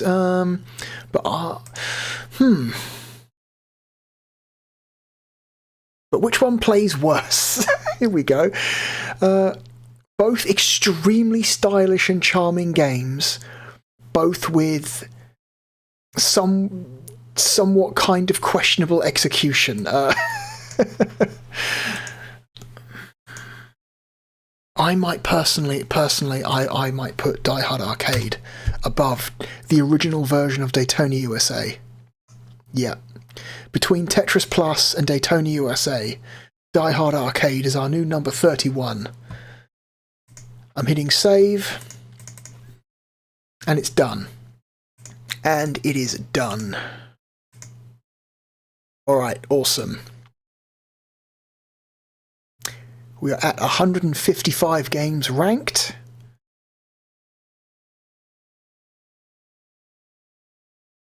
Cool. All done. That's it. That's it for this video. We're at nearly 3.5 hours. I'm sorry about that. This has been a very long one. Primarily thanks to Soviet strikes taking so goddamn long to finish one level. Anyway, next week for episode 48, we will be we go from one of the best movie adaptation, like movie tie-in games ever made, to maybe one of the worst movie tie-in games ever made for this generation. It's pretty bad. It's also a beat 'em up as well, but this is like the worst. Like, all the really cool, interesting decisions they made for Die Hard Arcade. Next week we're going to see the opposite. We're going to see all the worst decisions possible for next week's movie tie-in beat-em-up game. We got a pinball game and an isometric platformer. So look forward to that. Anyway, thank you for joining me. My name is The Real Blue Dragon. I hope to see you next week. Goodbye.